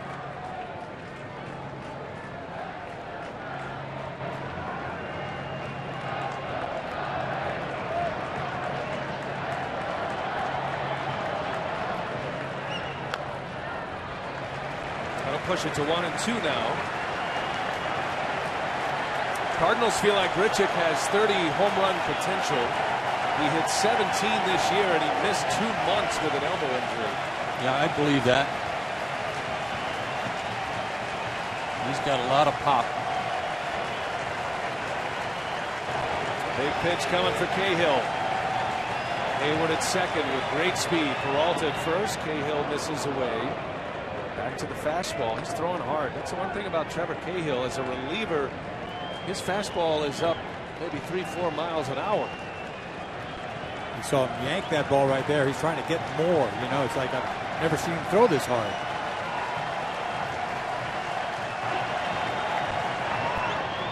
And Grichuk, another good take. And it's put Cahill in a 3-2 count now. Cahill barking at himself after that miss. A little anxious out there. Yeah, he didn't even check the runners before that pitch. He was in such a hurry to deliver. It's a major question coming into this series. The Cubs relievers getting to Rondon, the closer. They've answered all of those questions in their 2 wins. Fire burning hot right here. Grichuk, a swing and a miss. Down he goes on strikes. Trevor Cahill with a big K for the first out of the 6th inning. I think this is a sinker that just falls off the table, so he goes straight down. See the 2-seamer that's got big-time movement on it. Richard does him a favor, swings at the ball into a big pitch. Great movement and a great spot. Funny swing. I couldn't figure out what the pitch was. 1 away. Here's Colton Wong now with 2 on. And he's jumping on the first pitch. He missed it.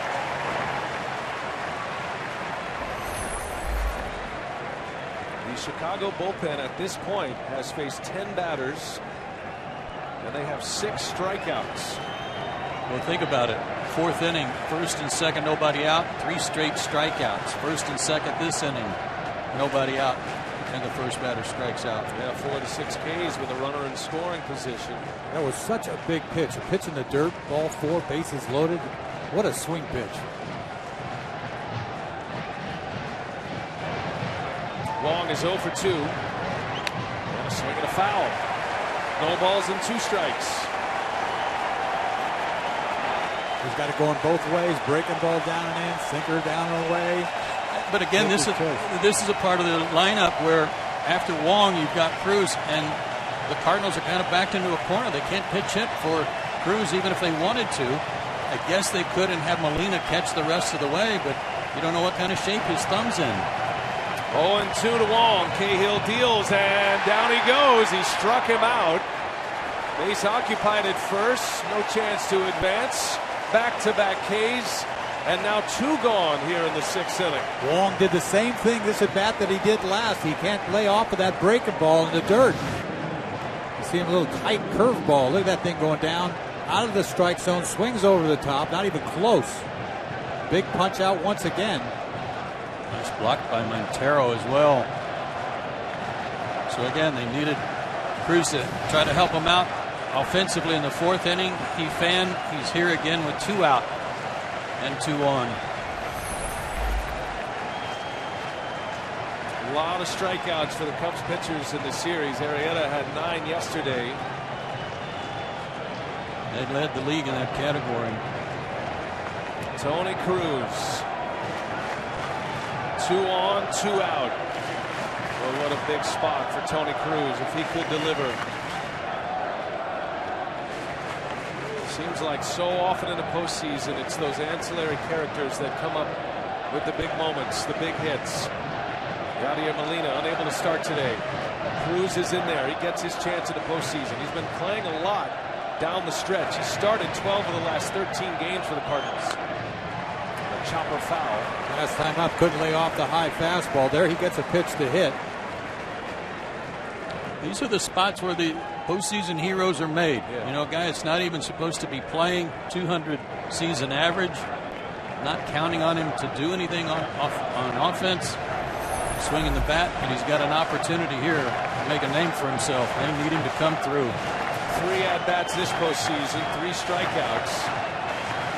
He was actually swinging the bat well leading into the postseason during that stretch when he was playing every day. And a strike in there up on the zone, and Cahill now has Cruz in a hole and a ball and 2 strikes. Yeah, it looks like that ball's right down the middle. It ends up there, but the way his delivery, he kind of jumps at you and pulls it the other way, and it comes back. First and second, nobody out. Now it's first and second, 2 outs. 1 ball, 2 strikes on Cruz. And a shot, base hit down the right field line. Hayward around third. He will score easily. Cruz on his way to second base. It is an RBI double. Tony Cruz delivers. And the Cardinals are within a run. A 2-strike, 2-out double down the right field line. What a big moment for Cruz. Boy, Joey, he came through right there. He took that ball out of the glove, a little sinker down and away. Look at him just shoot that ball the other way. Couldn't have put a better swing on it. Right down the line. It was hot going down there. And you see Soler has trouble with it, smashes into the wall. The 1-run scores. Cruz is into second base. Yeah, you got to be happy for him. Tony Cruz, his first postseason hit this season. Gets his first start here today. And if the Cardinals come back to win this game, that is going to be the moment to reflect on. Hitting still alive for St. Louis. Brandon Moss has been announced as the pinch hitter. That's the visit for Chris Bosio to the mound. A little scouting report on Moss. Pretty much a dead pull hitter. Only uses usually the right half of the field. And he was swinging the bat real well at the end of the year. And they're going to shift on him. Not as much as they'd probably like to. Second and third, a base hit could put the Cardinals ahead. And Moss fouls it away. Here's a situation, though, that, I mean, they're asking him or inviting him to bunt with 2 out. That's the tying run at third base. It's amazing. He can push a bunt to third base and beat it out and tie the game up. Three infielders on the right side. And that's hammered into right field. A base hit. Soler up with it. Coming in, Peralta. Cruz right behind him to throw to the plate. The tag. Out at home. Jorge Soler cuts down the runner at the plate. Tony Cruz is out. And the Cardinals want to take a look at this here. What a great throw from Soler. For now, the game is tied. First look, I think he's safe on this play. The ball comes up. Oh, he got him. He got him on the chest. That's going to be close, though. Looked like his lead foot was above the plate when the tag was applied. What a throw. Great throw. One hop. See the foot's in the air? Right. Remember, managers get 2 challenges in the postseason, and Matheny has seen enough. He gets word from his clubhouse that this will not be overturned. Out at the plate. Big play for the Cubs. However, back-to-back 2-out hits have tied this game.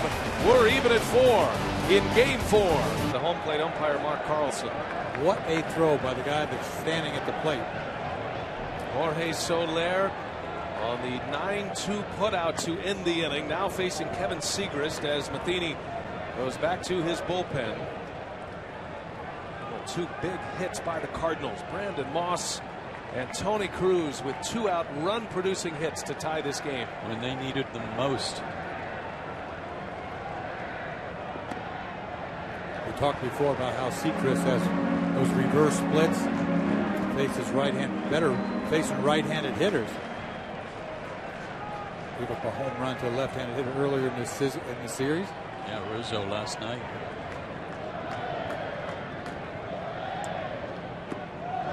Adam Wainwright goes 2 scoreless for the Cardinals. He retired all 6 batters he faced.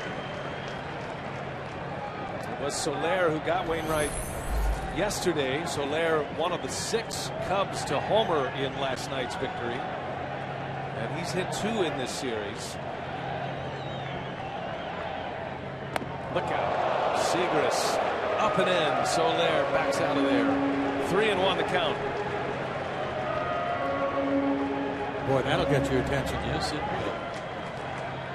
Unlike what else got my attention, man, that graphic up there is batting average. You don't see 800 very often. It's like Granderson right now. Yeah. Hitters count for Soler. And a big swing and a miss. Let it loose. Soler's first 9 plate appearances. He reached base. Set a major league record of rookies. He was retired in his first at-bat today with a strikeout. Lackey punched him out in the first. Had a walk his last time up. I mean, what's the secret right here? You got Cruz telling him to shake. I mean, you're going to throw him a 3-2 fastball. Let's go. And the payoff pitch. Soler shatters his bat. Little flare out to second base. Wong's got it. 4-out number 1. Segrist sawing off Jorge Soler. 1 gone here in the Cub half of the 6th. That play at the plate, as we watch here on the StatCast, he got a good hop, charged the ball, and made a nice 1-hop accurate throw, and it had to be accurate. About 92.7 miles an hour off the flat ground for Soler. You know, they caught the grass. I thought it was going to slow it down just enough to make him be safe. That was perfect. Here's Chris Bryant now, 1 away. Bryant is 0 for 2, a strikeout, and he bounced into a double play as he fouls that one away. One of the issues for the Cardinals bullpen so far in this series has been shutdown innings, where they have scored and been unable to keep the Cubs from coming right back to score.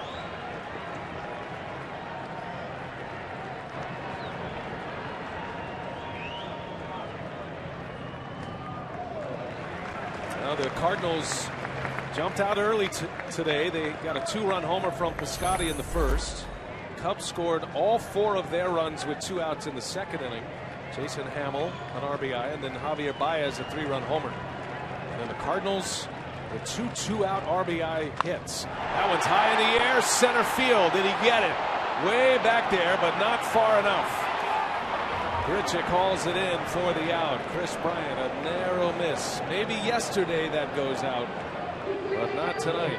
Boy, he hit that ball so high. He lifted that ball. I tell you, last night, that might have had a chance. You're right, Bryant. Wind was blowing out hard last night.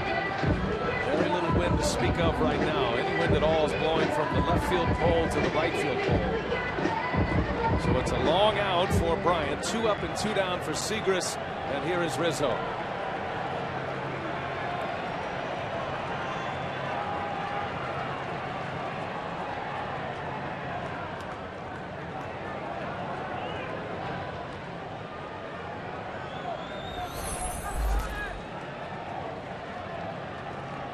Rizzo faced Segras yesterday in the 5th inning. It was the first batter that Segras faced in yesterday's game 3.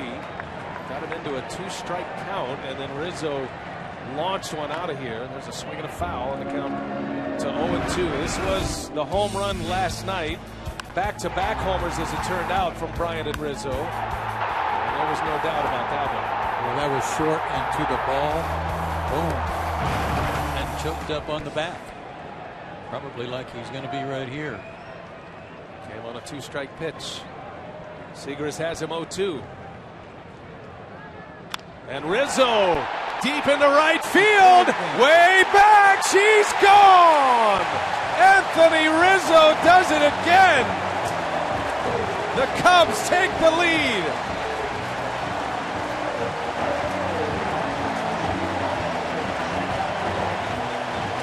You got to be kidding me. 0-2 again. It's unbelievable. 2 sliders down and away. It looked like Cruz was set up way outside, trying to, like a waste pitch, so they didn't make that mistake again. Look where they set up. Breaking ball. 3 breaking balls in a row, and the one that leaves it over the middle, and I tell you, he chokes up and hits the ball in the bleachers.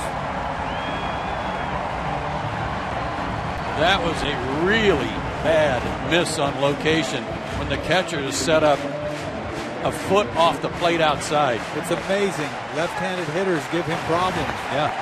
What a moment for the Cubs and Anthony Rizzo. They take the lead once again. Here's Castro and a strike. The last 2 hits for the Chicago Cubs have produced all 5 of their runs. Javier Baez with a 3-run homer. Rizzo with a solo shot to give him the lead once again. 2 outs, 2 strikes, and Rizzo goes yard. Castro gets jammed. Bouncer out to Peralta, and that will retire the side. How about the Chicago Cubs? Anthony Rizzo, his 2nd homer in as many nights, and the Cubs have regained the lead at Wrigley. One of his former closers in his days with the Rays, Fernando Rodney, will take over. The Cardinals have the top of their order coming up. Matt Carpenter takes strike 1. Rodney coming over to the Cubs has done the job. He kind of lost it there a little bit in Seattle, but he regained it. Had a lot to do, I think, with having Matt give him the confidence. Mid-90s fastball and an outstanding changeup. Cardinals scored twice in the 6th to tie it. Clutch 2-out hitting by Tony Cruz, who had a double. His came with 2 strikes as well. And then Brandon Moss with an RBI single. A great play by Jorge Soler to cut down what would have been the go-ahead run. And then the very next half inning, the Cubs strike again, and they lead it.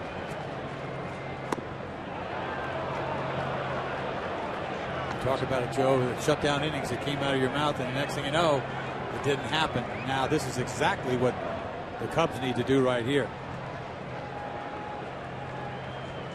First appearance for Rodney in the series.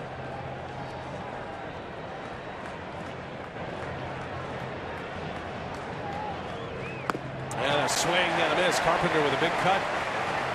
He has control problems anyway. Rodney hasn't pitched in a long, long time.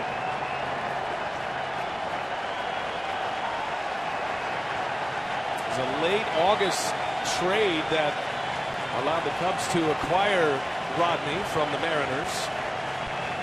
And I like the fact that he's closed games before. He once led the major leagues in saves, just last year, as a matter of fact, with the Mariners. And a little half swing foul. Rodney has had 3 straight years where he had 48, 37, and 48 saves, making the All-Star team in 2 of those years, including an All-Star season with the Mariners last season. That's a pretty good year right there, I'll say. That was as a member of the Tampa Bay Rays, pitching for Joe Madden.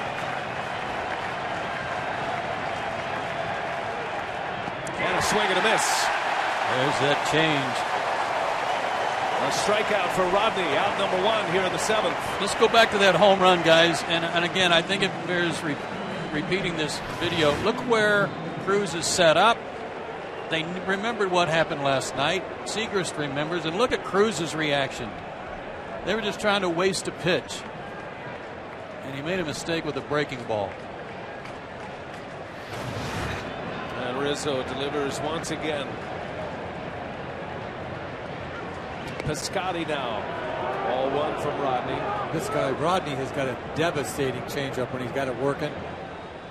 Offset that 95, 96. I mean, that takes a lot off of it. 12, 14 miles an hour. It's like ridiculous.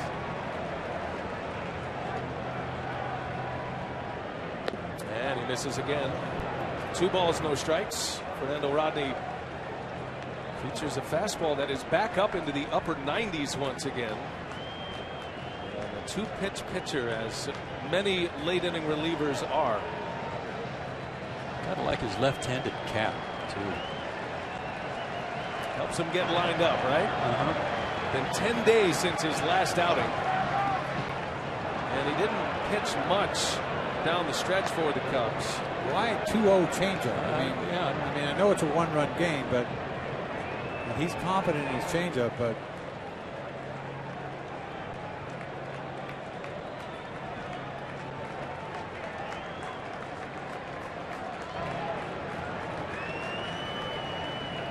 Three balls, no strikes. Piscotty takes a strike. That's the worry with Rodney. I mean, he could walk the house.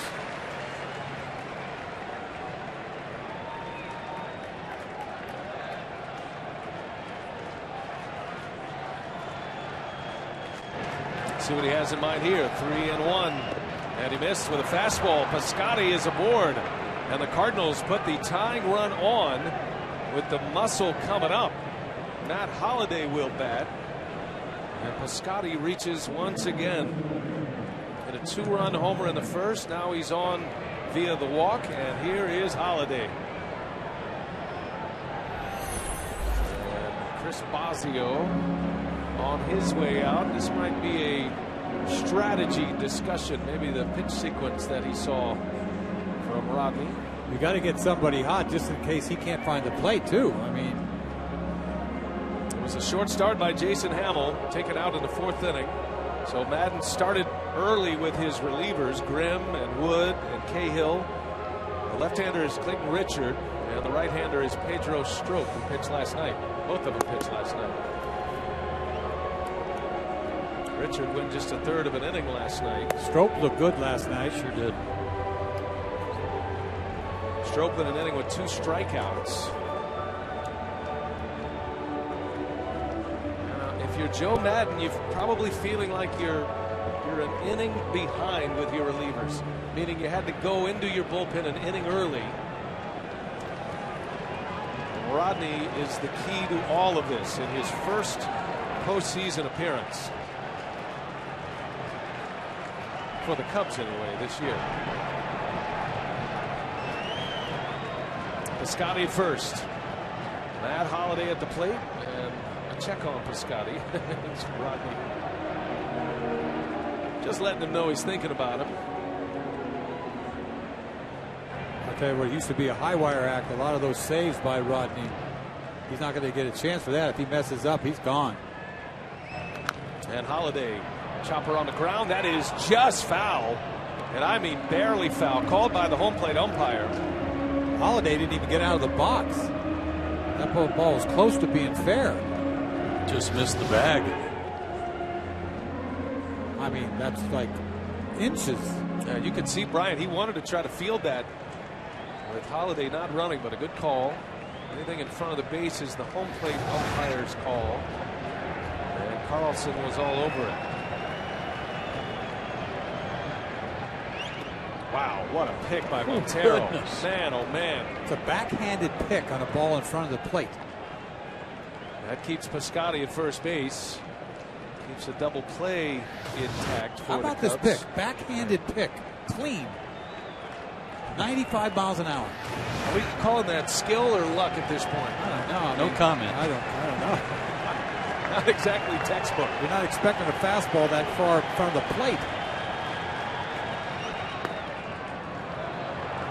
Got to push a count to 2-1. The wild card in this mix for the Cubs in their bullpen, Fernando Rodney. He was in the postseason with the Tigers in 06, and then back into postseason with Joe Madden's Rays in 2013. Fastball. And Holiday, defensive swing. He was swinging before the ball ever came out of his hand. Totally. That ball, he never has that kind of action on his fastball. That ball ran so far inside. He's trying to throw right on the outside corner. He didn't come close. It almost hit him. Matt was thinking about hitting one out in the street and was already geared up for it and couldn't stop. Evens the count at 2 balls and 2 strikes. He might get that changeup is what I think here.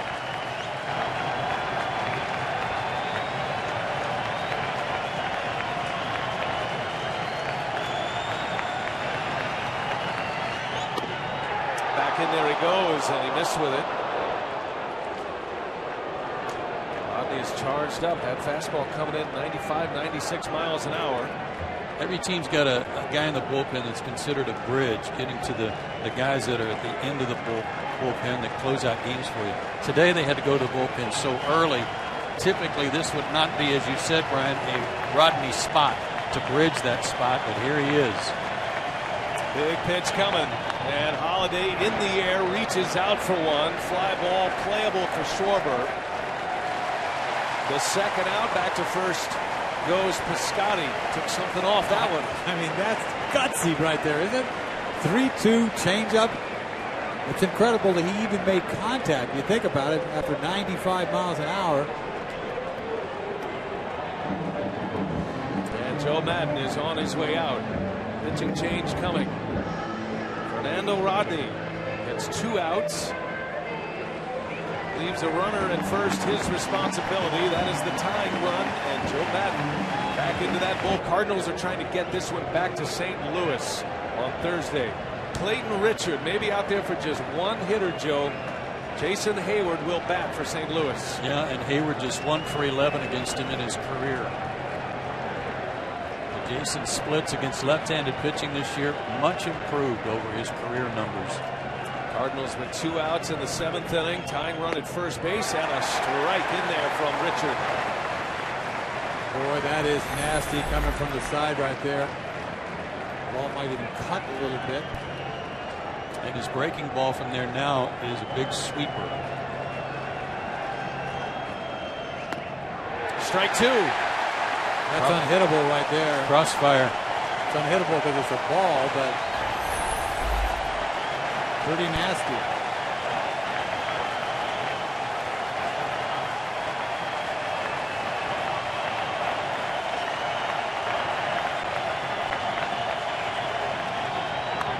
Little jam shot, foul territory. Bryant is out of room, and that one's into the seats. That was very nearly a big mistake. They were trying to go out a little bit farther to see if he would chase, and Richard made a mistake. Got too much of the plate. I thought Bryant was going to dive into the stands almost, I'm telling you.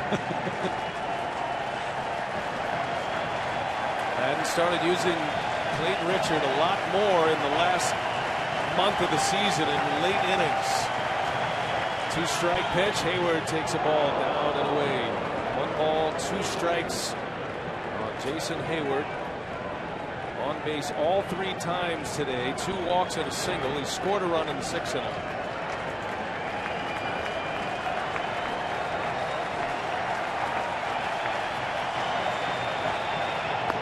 swing and a miss.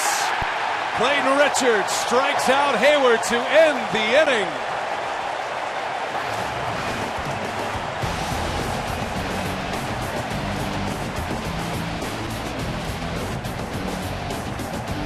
Cubs have a lead. It is 5-4. Kyle Schwarber will lead off for the Cubs. Kevin Segrist on the mound for St. Louis again. Segrist giving up the home run to Anthony Rizzo. The Cubs have hit 9 homers in the last 3 games. 7 different players have hit those 9 home runs. Rizzo, with his second of the series, gave him the lead last inning. Crowd of over 42,000 wedged into Wrigley Field.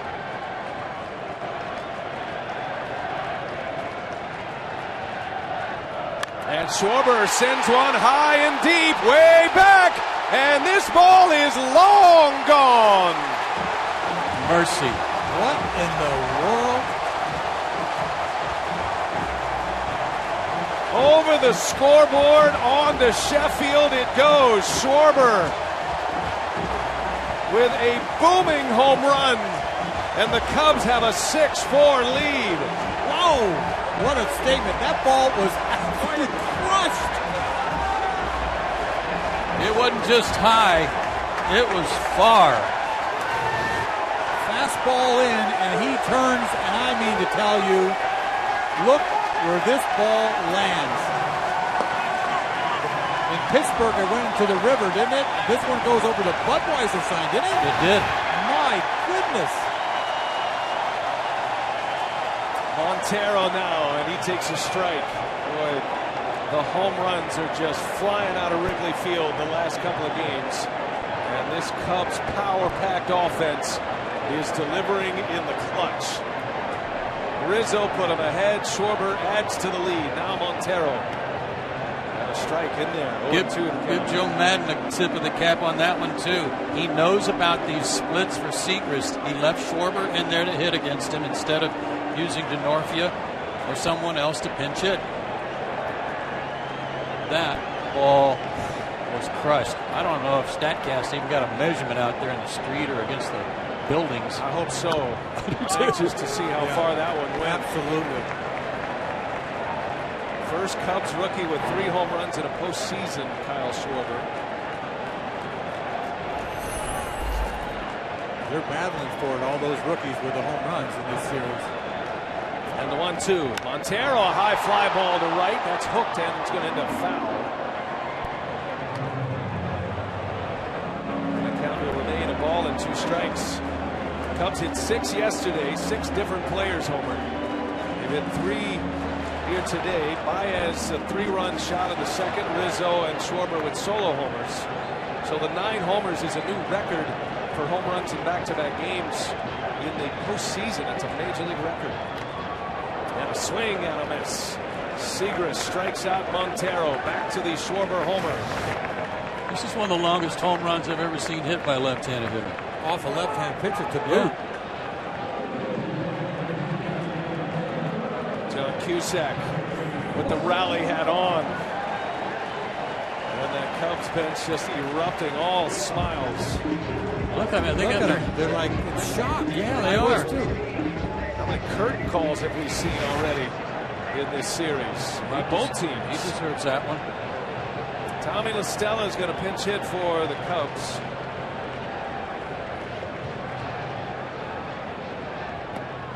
I mean, I've been calling the new baby bull, and maybe there's another name that I haven't thought about. His own. Yeah. See, here's Madden again, using a left-handed pinch hitter against a left-handed pitcher who has trouble with left-handed hitters. Yeah, explain the reverse splits that you're talking about, Joe. That was something that Madden's been talking about throughout this series, and the fact that Segrist has dominated right-handed batters. It's conventional not to have a lefty-lefty matchup, but Joe Madden going against that book.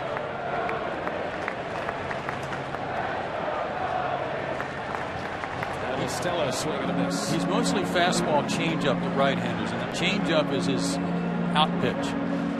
He can't throw the changeup to lefties, or doesn't want to. his breaking ball just sort of is sloppy, as Rizzo pointed out to us. Right. LaStella spoils one foul. Now the Cubs now lead by 2. Cardinals are in the middle of their order. They'll have Peralta lead off the next inning. Peralta, Grichuk, and Wong are coming up. There's Mike Matheny's club, who have been so good in elimination games, the franchise throughout their years. Do they have enough to come off the deck? That's why that throw by Soler was just what a throw. Looking back, the inning would have continued. Yeah. Who knows what would have happened. Yeah, Soler does not throw out Cruz at the plate. Not only do the Cardinals score the run, but you're right, the inning continues. Moss ends up in scoring position. Right. The batter who had the hit and the RBI. Those are the reverse splits Joe's talking about. And LaStella, who is a terrific pinch hitter and actually ended up in a starting role at third base down the stretch for the Cubs.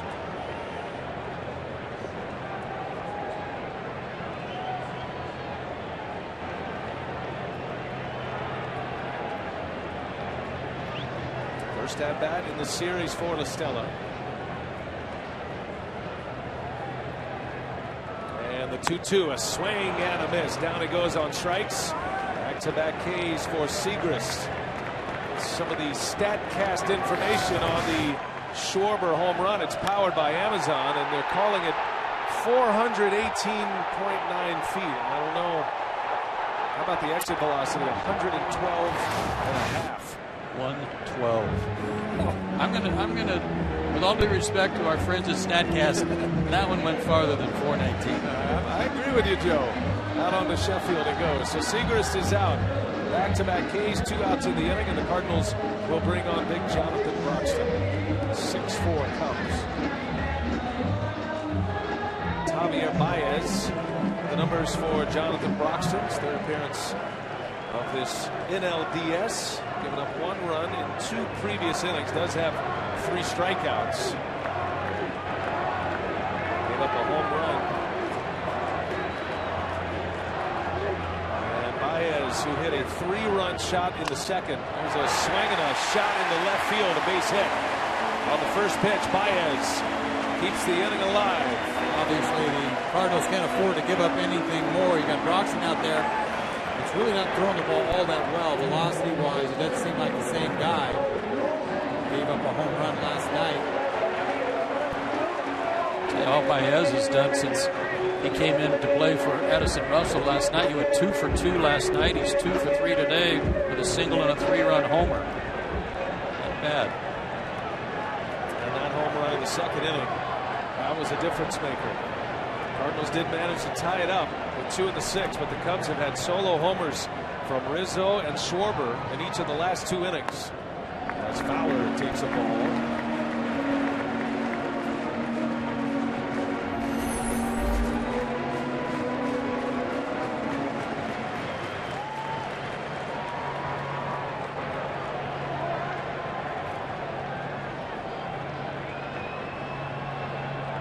Two outs, runner at first.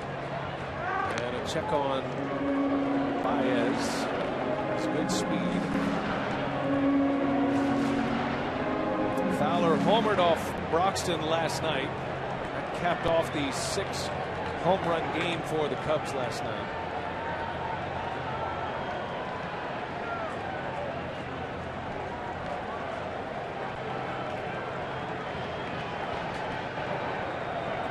Fowler with a couple of home runs in the postseason, had one against the Pirates in the wild card game. He's 0 for 3 here tonight. And a swing and a miss, snap throw to first, and close play, but Baez is back. Like Baez wanted to run there. He started, but he stopped. Broxton takes a long time to deliver that little leg kick. Guy that you could run on if you can run, and Baez got decent speed. You better get a good jump. You've already seen how well Cruz throws. A terrific throw he made last night to get Jackson. Pretty good lead.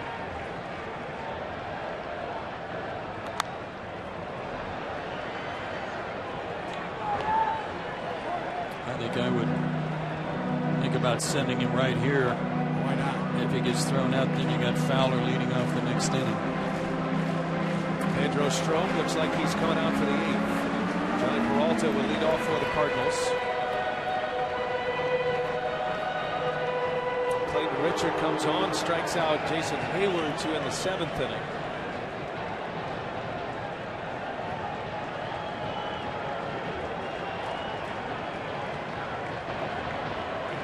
One ball, 2 strikes on Fowler.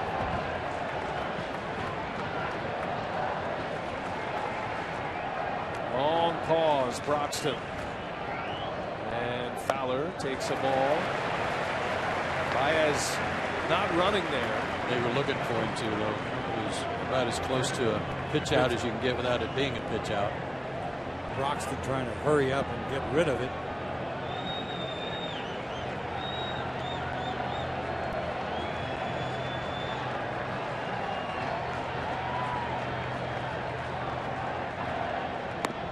That's ball 3. You see how long he took to deliver that ball? Well, Baez will be on the move now. 3-2 count. 2 outs in the inning. And Cubs fans are hungry for more.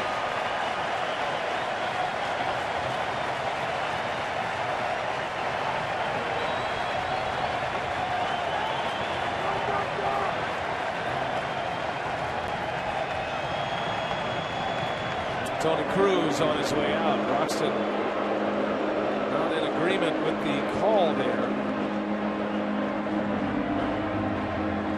Just a reminder, official caps, hoodies, jackets, and more you can celebrate with your favorite team at the MLB.com shop. Cubs have a 2-1 advantage in this best-of-5 series. They are a win away from advancing to the National League Championship Series. And a matchup with either the Mets or the Dodgers. The Mets lead that series 2-1. Cardinals are desperately trying to get this series back to St. Louis for Game 5 Thursday. 6-4 Cubs. 3-2, 2 outs. Baez on the move, and Fowler takes ball 4. 2 on for Chicago. What took so long for that to happen is beyond me. You know, to come out to the mound on a 3-2 pitch and then you throw a fastball for ball 4. You got a problem here throwing a fastball or what? Interesting to know what that conversation was about. I think he wanted to throw something else or whatever. Well, now Broxton with 2 on behind him. Jorge Soler trying to deliver a knockout punch here in the 7th inning. Yeah, Broxton better be careful here on the first pitch. I've already seen Soler ambush some first pitches.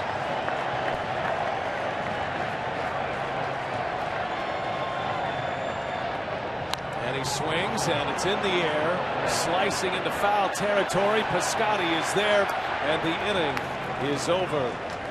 The home run ball is defining this postseason, and especially for the Chicago Cubs. 15 of the 20 Cubs runs via the homer. 3 here today. Baez, Rizzo, and Schwarber. 6-4. And the Cubs and the Cardinals coming right down to the end here of Game 4. Pedro Strop in to face Johnny Peralta. Strike 1 to get the count started. Strop, the Cubs setup man here tonight. Trying to get it to Rondon in a save situation. The Cardinals are down a pair. And Peralta fouls it back. Joe, some defensive changes for Chicago to tighten up their defense. Yeah, 3 excellent outfielders out there now. Northia goes into left. We already have Fowler in center, and Austin Jackson, the center fielder himself, is in right. See Pedro Strop out there, his 3rd appearance in this series. And a called strike 3. A strikeout for Strop as Peralta watches one go by. 1 gone in the Cardinal 8th. Time for a game break. We check in with Casey Stern in Atlanta.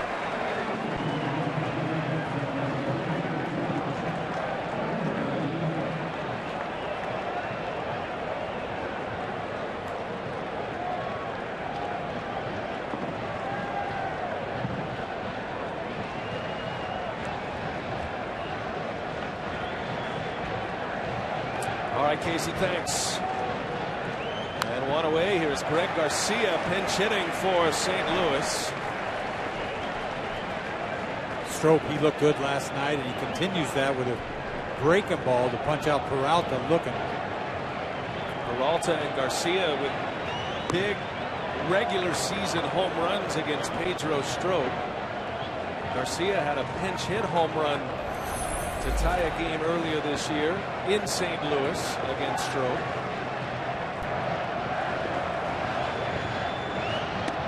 And a strike.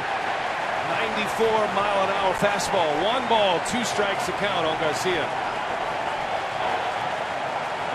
Used that breaking ball on the right-handed hitter. Let's see if he tries maybe a backdoor version against the lefty. Bounce it in there. He tries that hurry up again.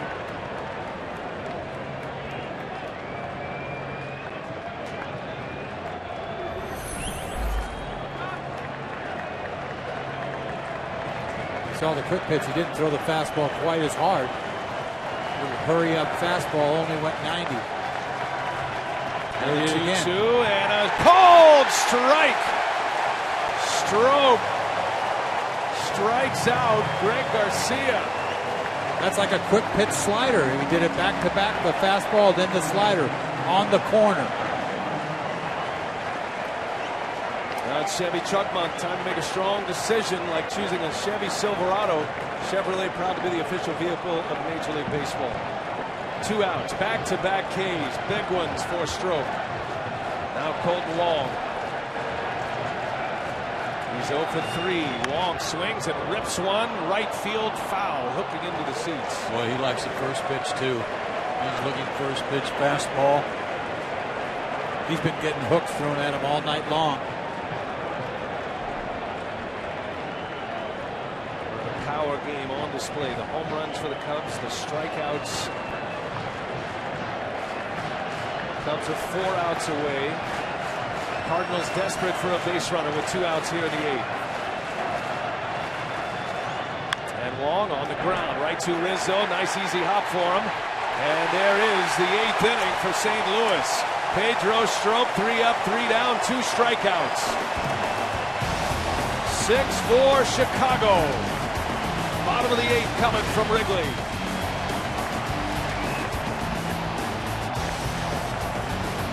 In the bottom of the 8th at Wrigley, the Cubs have a 6-4 lead. Rizzo homered to give them a lead in the 6th. Schwarber added to the lead with a long ball in the 7th. And Trevor Rosenthal is on the mound, the Cardinal closer, pitching here in this bottom of the 8th inning with Bryant leading off. Quite a scene here. Hardly anyone is sitting. Feeney wants to make sure Rosenthal, the series does not end with Rosenthal in the bullpen. He'll try to hold serve and give the Cardinals a chance in the 9th inning. Cardinals have made a couple of changes. They got Mark Reynolds over at first base.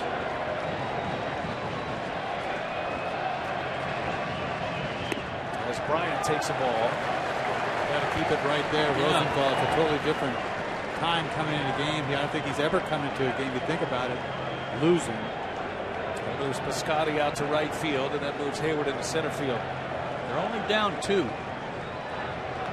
And Bryant hammers one into right center field.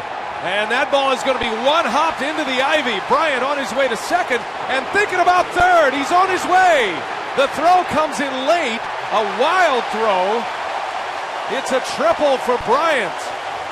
And the Cubs are back in business here in the 8th inning. There's another huge run right there with Bryant. Hit that ball in the gap. Took him forever to get that ball in. It looked like he was going to pull up second base. Had second thoughts. You see the ball middle in. He hits the ball in the gap right center. It comes off of the ivy. But Hayward had a tough time getting it in. He gets the third easy on him. I think they had a little confusion over who was going to pick it up, Dennis. Scotty looked at Jason, and then Jason was looking at him, and then Jason picked it up. As soon as Bryant saw that, he said he went for third. Because normally this is a double, but you see him fumble it a little bit. That's a big run at third base. Nobody out. The Cardinals are forced to bring their infield in. Anthony Rizzo back in the light, and he takes a ball outside. 100-mile-an-hour fastball from Rosenthal. Rizzo's home run came with 2 outs in the 6th inning on an 0-2 pitch, and it snapped a 4-4 tie.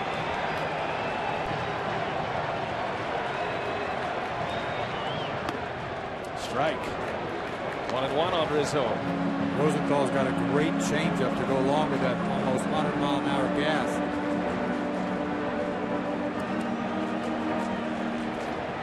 He's a 1 for 6 with a homer off of him. He just wants to figure out a way to hit a ball to the outfield. And Rizzo fouls it back. Another big fastball from Rosenthal. 1-2 the count.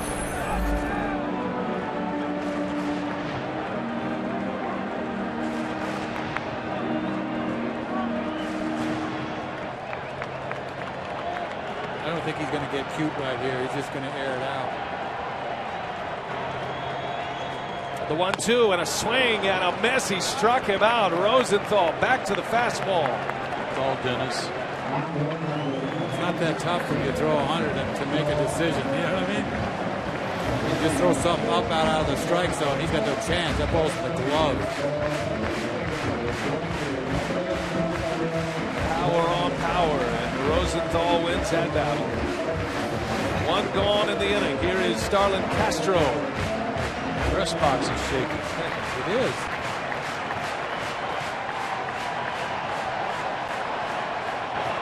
I think these people are anxious or what? I mean, this is something.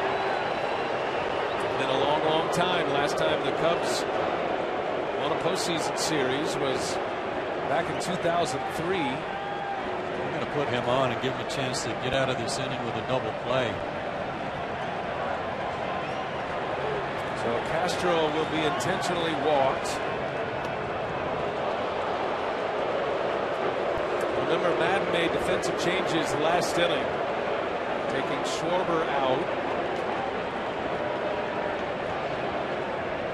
Brought Denorfia and Jackson in the game. Jackson scheduled to hit next. Tough guy to double up. He runs well. If you're looking ahead to the Cardinal 9th, Tony Cruz will lead off, or is scheduled to lead off. And then Mark Reynolds, who just came in on the double switch, and then back to the top of the order in Matt Carpenter. So the Cardinals are going to bring some pop to the plate, and they're going to have the part of their order eventually, if they get men on base, that can do damage. Don't forget about the 2 safety squeezes that Joe Madden employed in Game 2. Good call.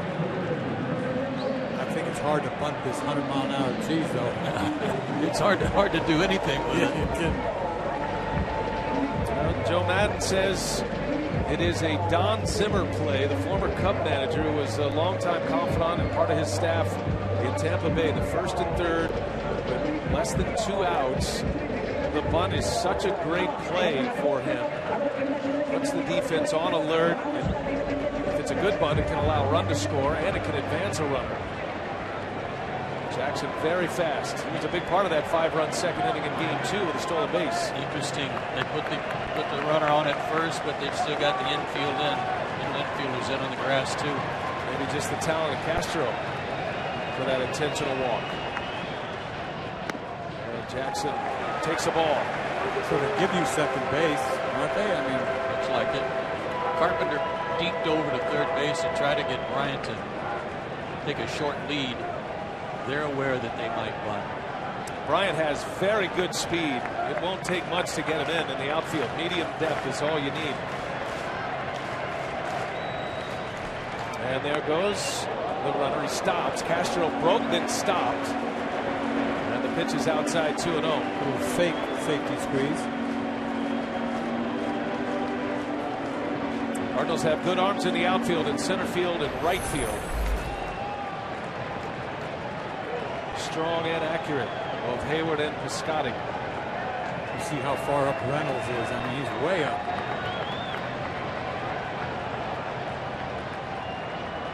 (2-0). Runner goes again, and Castro trying to draw a throw. Tony Cruz just lets him finish. He could have had it any time he wanted it. So 2nd and 3rd. Interesting, an intentional walk. Infield stays in. Now Castro at second, and the Cubs with a base hit could take a 4-run lead here. Anything that hits the grass in the outfield has a chance to score 2. Catcher on deck. Granted, a left-handed hitter, but catcher's speed. But if you put Jackson on and set up a double play anywhere, you've still got a chance to get out of the inning. Puts pressure on the pitcher to throw strikes. It does.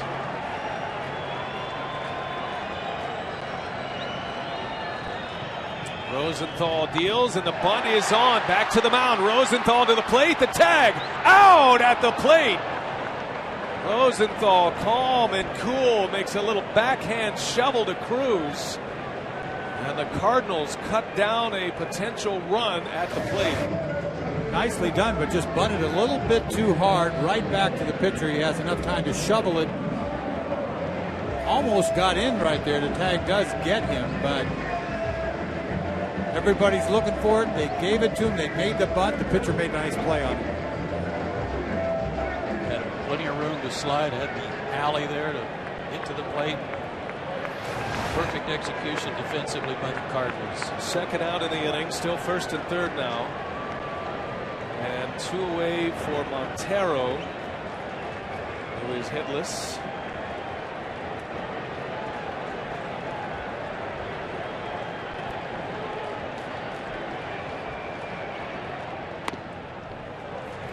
And the runner Jackson takes off. He'll end up at second base as well. Cardinals aren't even bothering with the base runners in this situation. It's all about Rosenthal and the batter. There's Hector Rondon, the Cubs closer. He'll have the night. Well, he's feeling it right now, I'll tell you what. Chance to send his team to the league championship series. Cubs are 3 outs away. Is that kind of torturous, Dennis, to Totally. stand down there waiting for the inning to end? Totally. It's like you'd love to have another run, but I can't wait to get in there.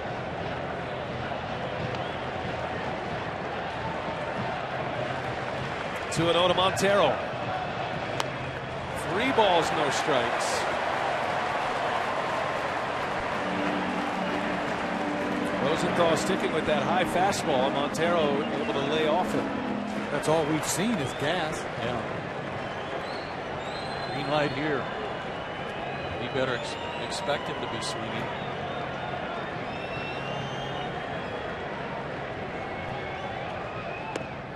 Walked him on 4 straight. That will load the bases for the Cubs. Mike Matheny's on his way out. There is nobody warming in the Cardinal bullpen. This is a Matheny conversation about the next hitter, I would imagine, or maybe what just transpired. Well, everything else they've done this inning has worked out the way they wanted. They just need 1 more out to get to the top of the 9th inning, only trailing by 2. Matheny has a way of going. He's a catcher, man. He knows he's going out there to get him right. Rosenthal, lock him back in. So a quick visit to the mound by the skipper, a former big league catcher. And Chris DeNorfia will step in with the bases loaded. And a chance to put the Cardinals away with a base hit here, perhaps. If he gets a base hit here, this place might come down. 8th inning, bases loaded, 2 outs. Cubs lead by 2. DeNorfia takes a ball. 5 in a row delivered by Rosenthal. Well, he gets off a tick throwing that hard, and he can lose it. Excellent numbers with the bases loaded throughout his career. Not a guy that strikes out a lot. Short stroke, puts the ball in play. It's the last guy you want to face in a spot like this if you're Trevor Rosenthal.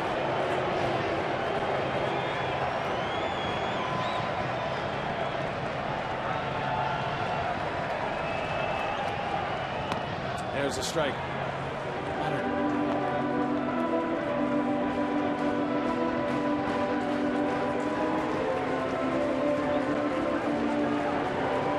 Started with a triple by Bryant. He was cut down at the plate on that backhanded toss by Rosenthal on an attempted squeeze bunt. He missed. 2 balls and a strike.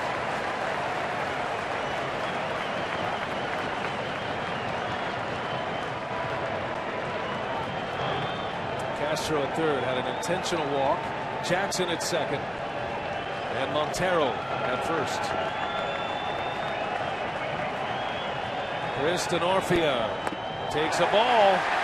3-1 the count. Nowhere to put him if you're Trevor Rosenthal. I've never seen so many fastballs thrown in a row in my life in the last inning. All fastballs. I don't think anything's been under 99 either.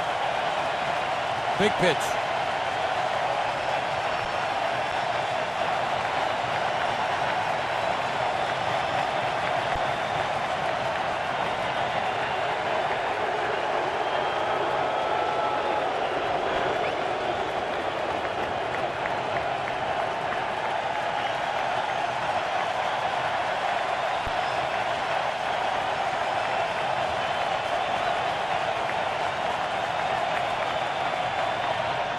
On the ground, the short. Peralta will flip it over to second. The inning is over. Big out for Rosenthal. Cubs cannot score in the 8th. Rondon coming in. Save situation. Cardinals down a pair. Cubs can move on to the LCS.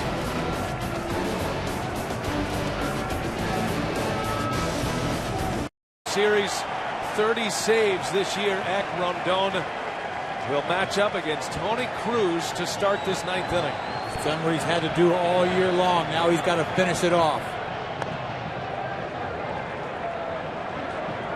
Tony Cruz leads off. Mark Reynolds to follow, who came in on a double switch last inning.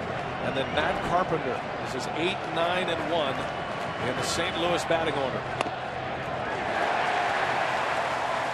Cruz had a huge hit in the 6th inning for the Cardinals. A 2-out, 2-strike RBI double. Cardinals scored twice in that inning to tie it up before Rizzo put the Cubs back ahead with a homer in the 6th. 2 runs is so huge. When you can give up a home run, it's a beautiful thing. And this guy, even as hard as he throws, he's got good command. Only 15 walks he saw in 70 innings.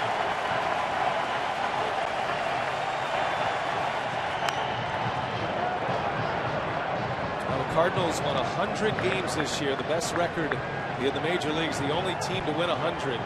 But it is interesting that no 100-plus game-winning team has won the World Series since the '86 Mets. It's not a guarantee that you move all the way through.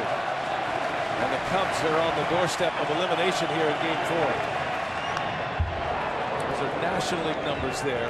There have been 15 teams who have won 100 or more games in the National League since that time, since the '86 Mets, including this year's Cardinals team. Good hack there by Cruz. He was on that fastball. Cubs won 97. They finished 3rd. Won the wild card game over the Pirates, and here they are in Game 4. The pitch, yeah, did he go? He did not. Able to check his swing. Good take by Cruz. Cruz has been, I'll tell you, exceptional his last at bat, flicking the ball down the right field line, laying off that slider. Gave his team a chance with that base hit. On the ground, third base, Chris Bryant will wind it up. Out number 1. Boy, that first out is huge.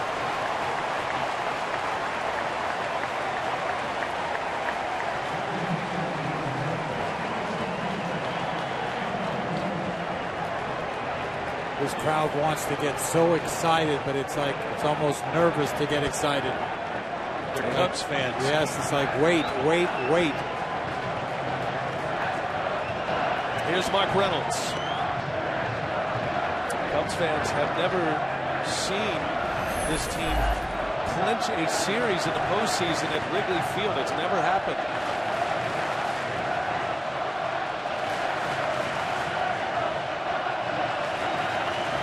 Reynolds, a wave and a miss. A ball and a strike. 97 fastball, 87 slider. Looking fastball, swinging slider.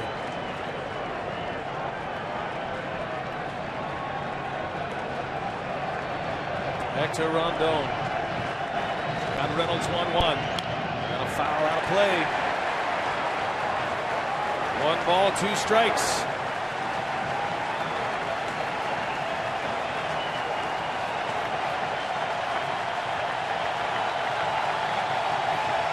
Cardinals just want one base runner to give them a chance to pop one out of here and tie it up.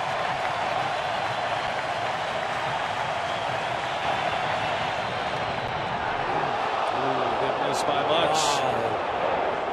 Pitch Tracks had it in the zone. Reynolds takes a ball, 2-2 the count. There's pressure on these umpires as well. That is a pitcher's pitch.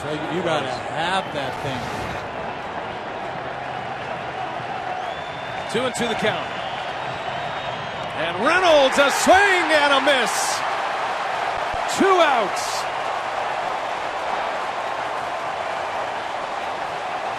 This place is going to go crazy.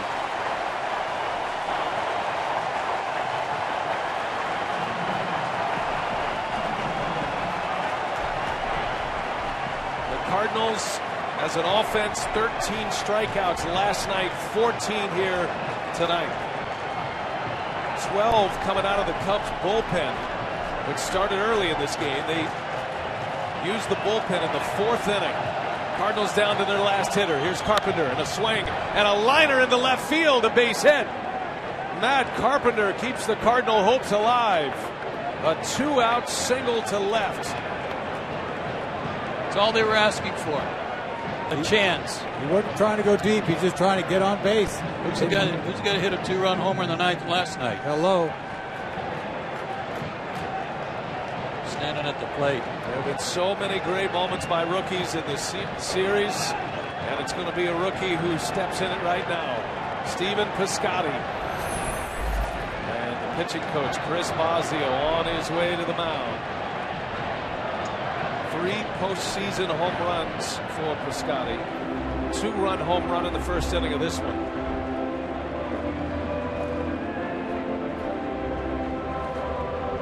You want to slow it down a little bit right here. You don't want to get too anxious and make a pitch before you think about it. Piscotty homered off Rondon last night, Joe. Fastball up and out over the plate. Took it the other way. No doubter. That was with 2 outs in the 9th inning. What a moment here. Cardinals season coming down to this.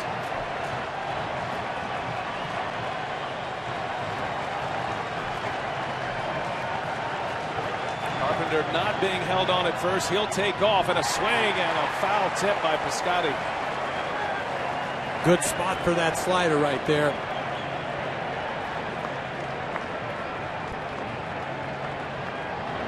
Rondon emerged as the Cubs closer last season.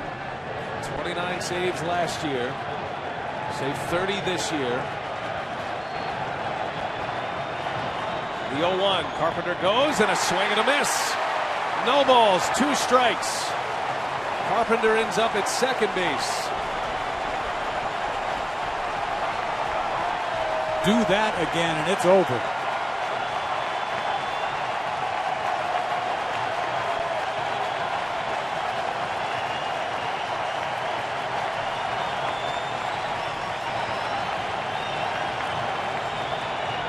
He got him!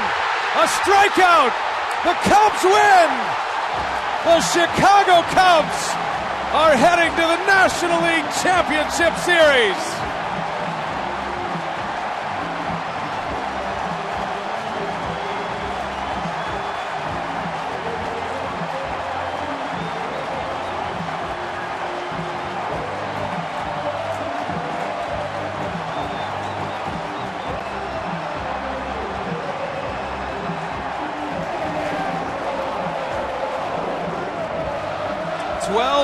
Since their last series win in the postseason. Now the St. Louis Cardinals, the team with the best record in the major leagues, a division series exit. Unable to overcome overcome all of the injuries. And the Chicago Cubs bang their way into the LCS. 10 home runs in this series. 7 relief pitchers tonight.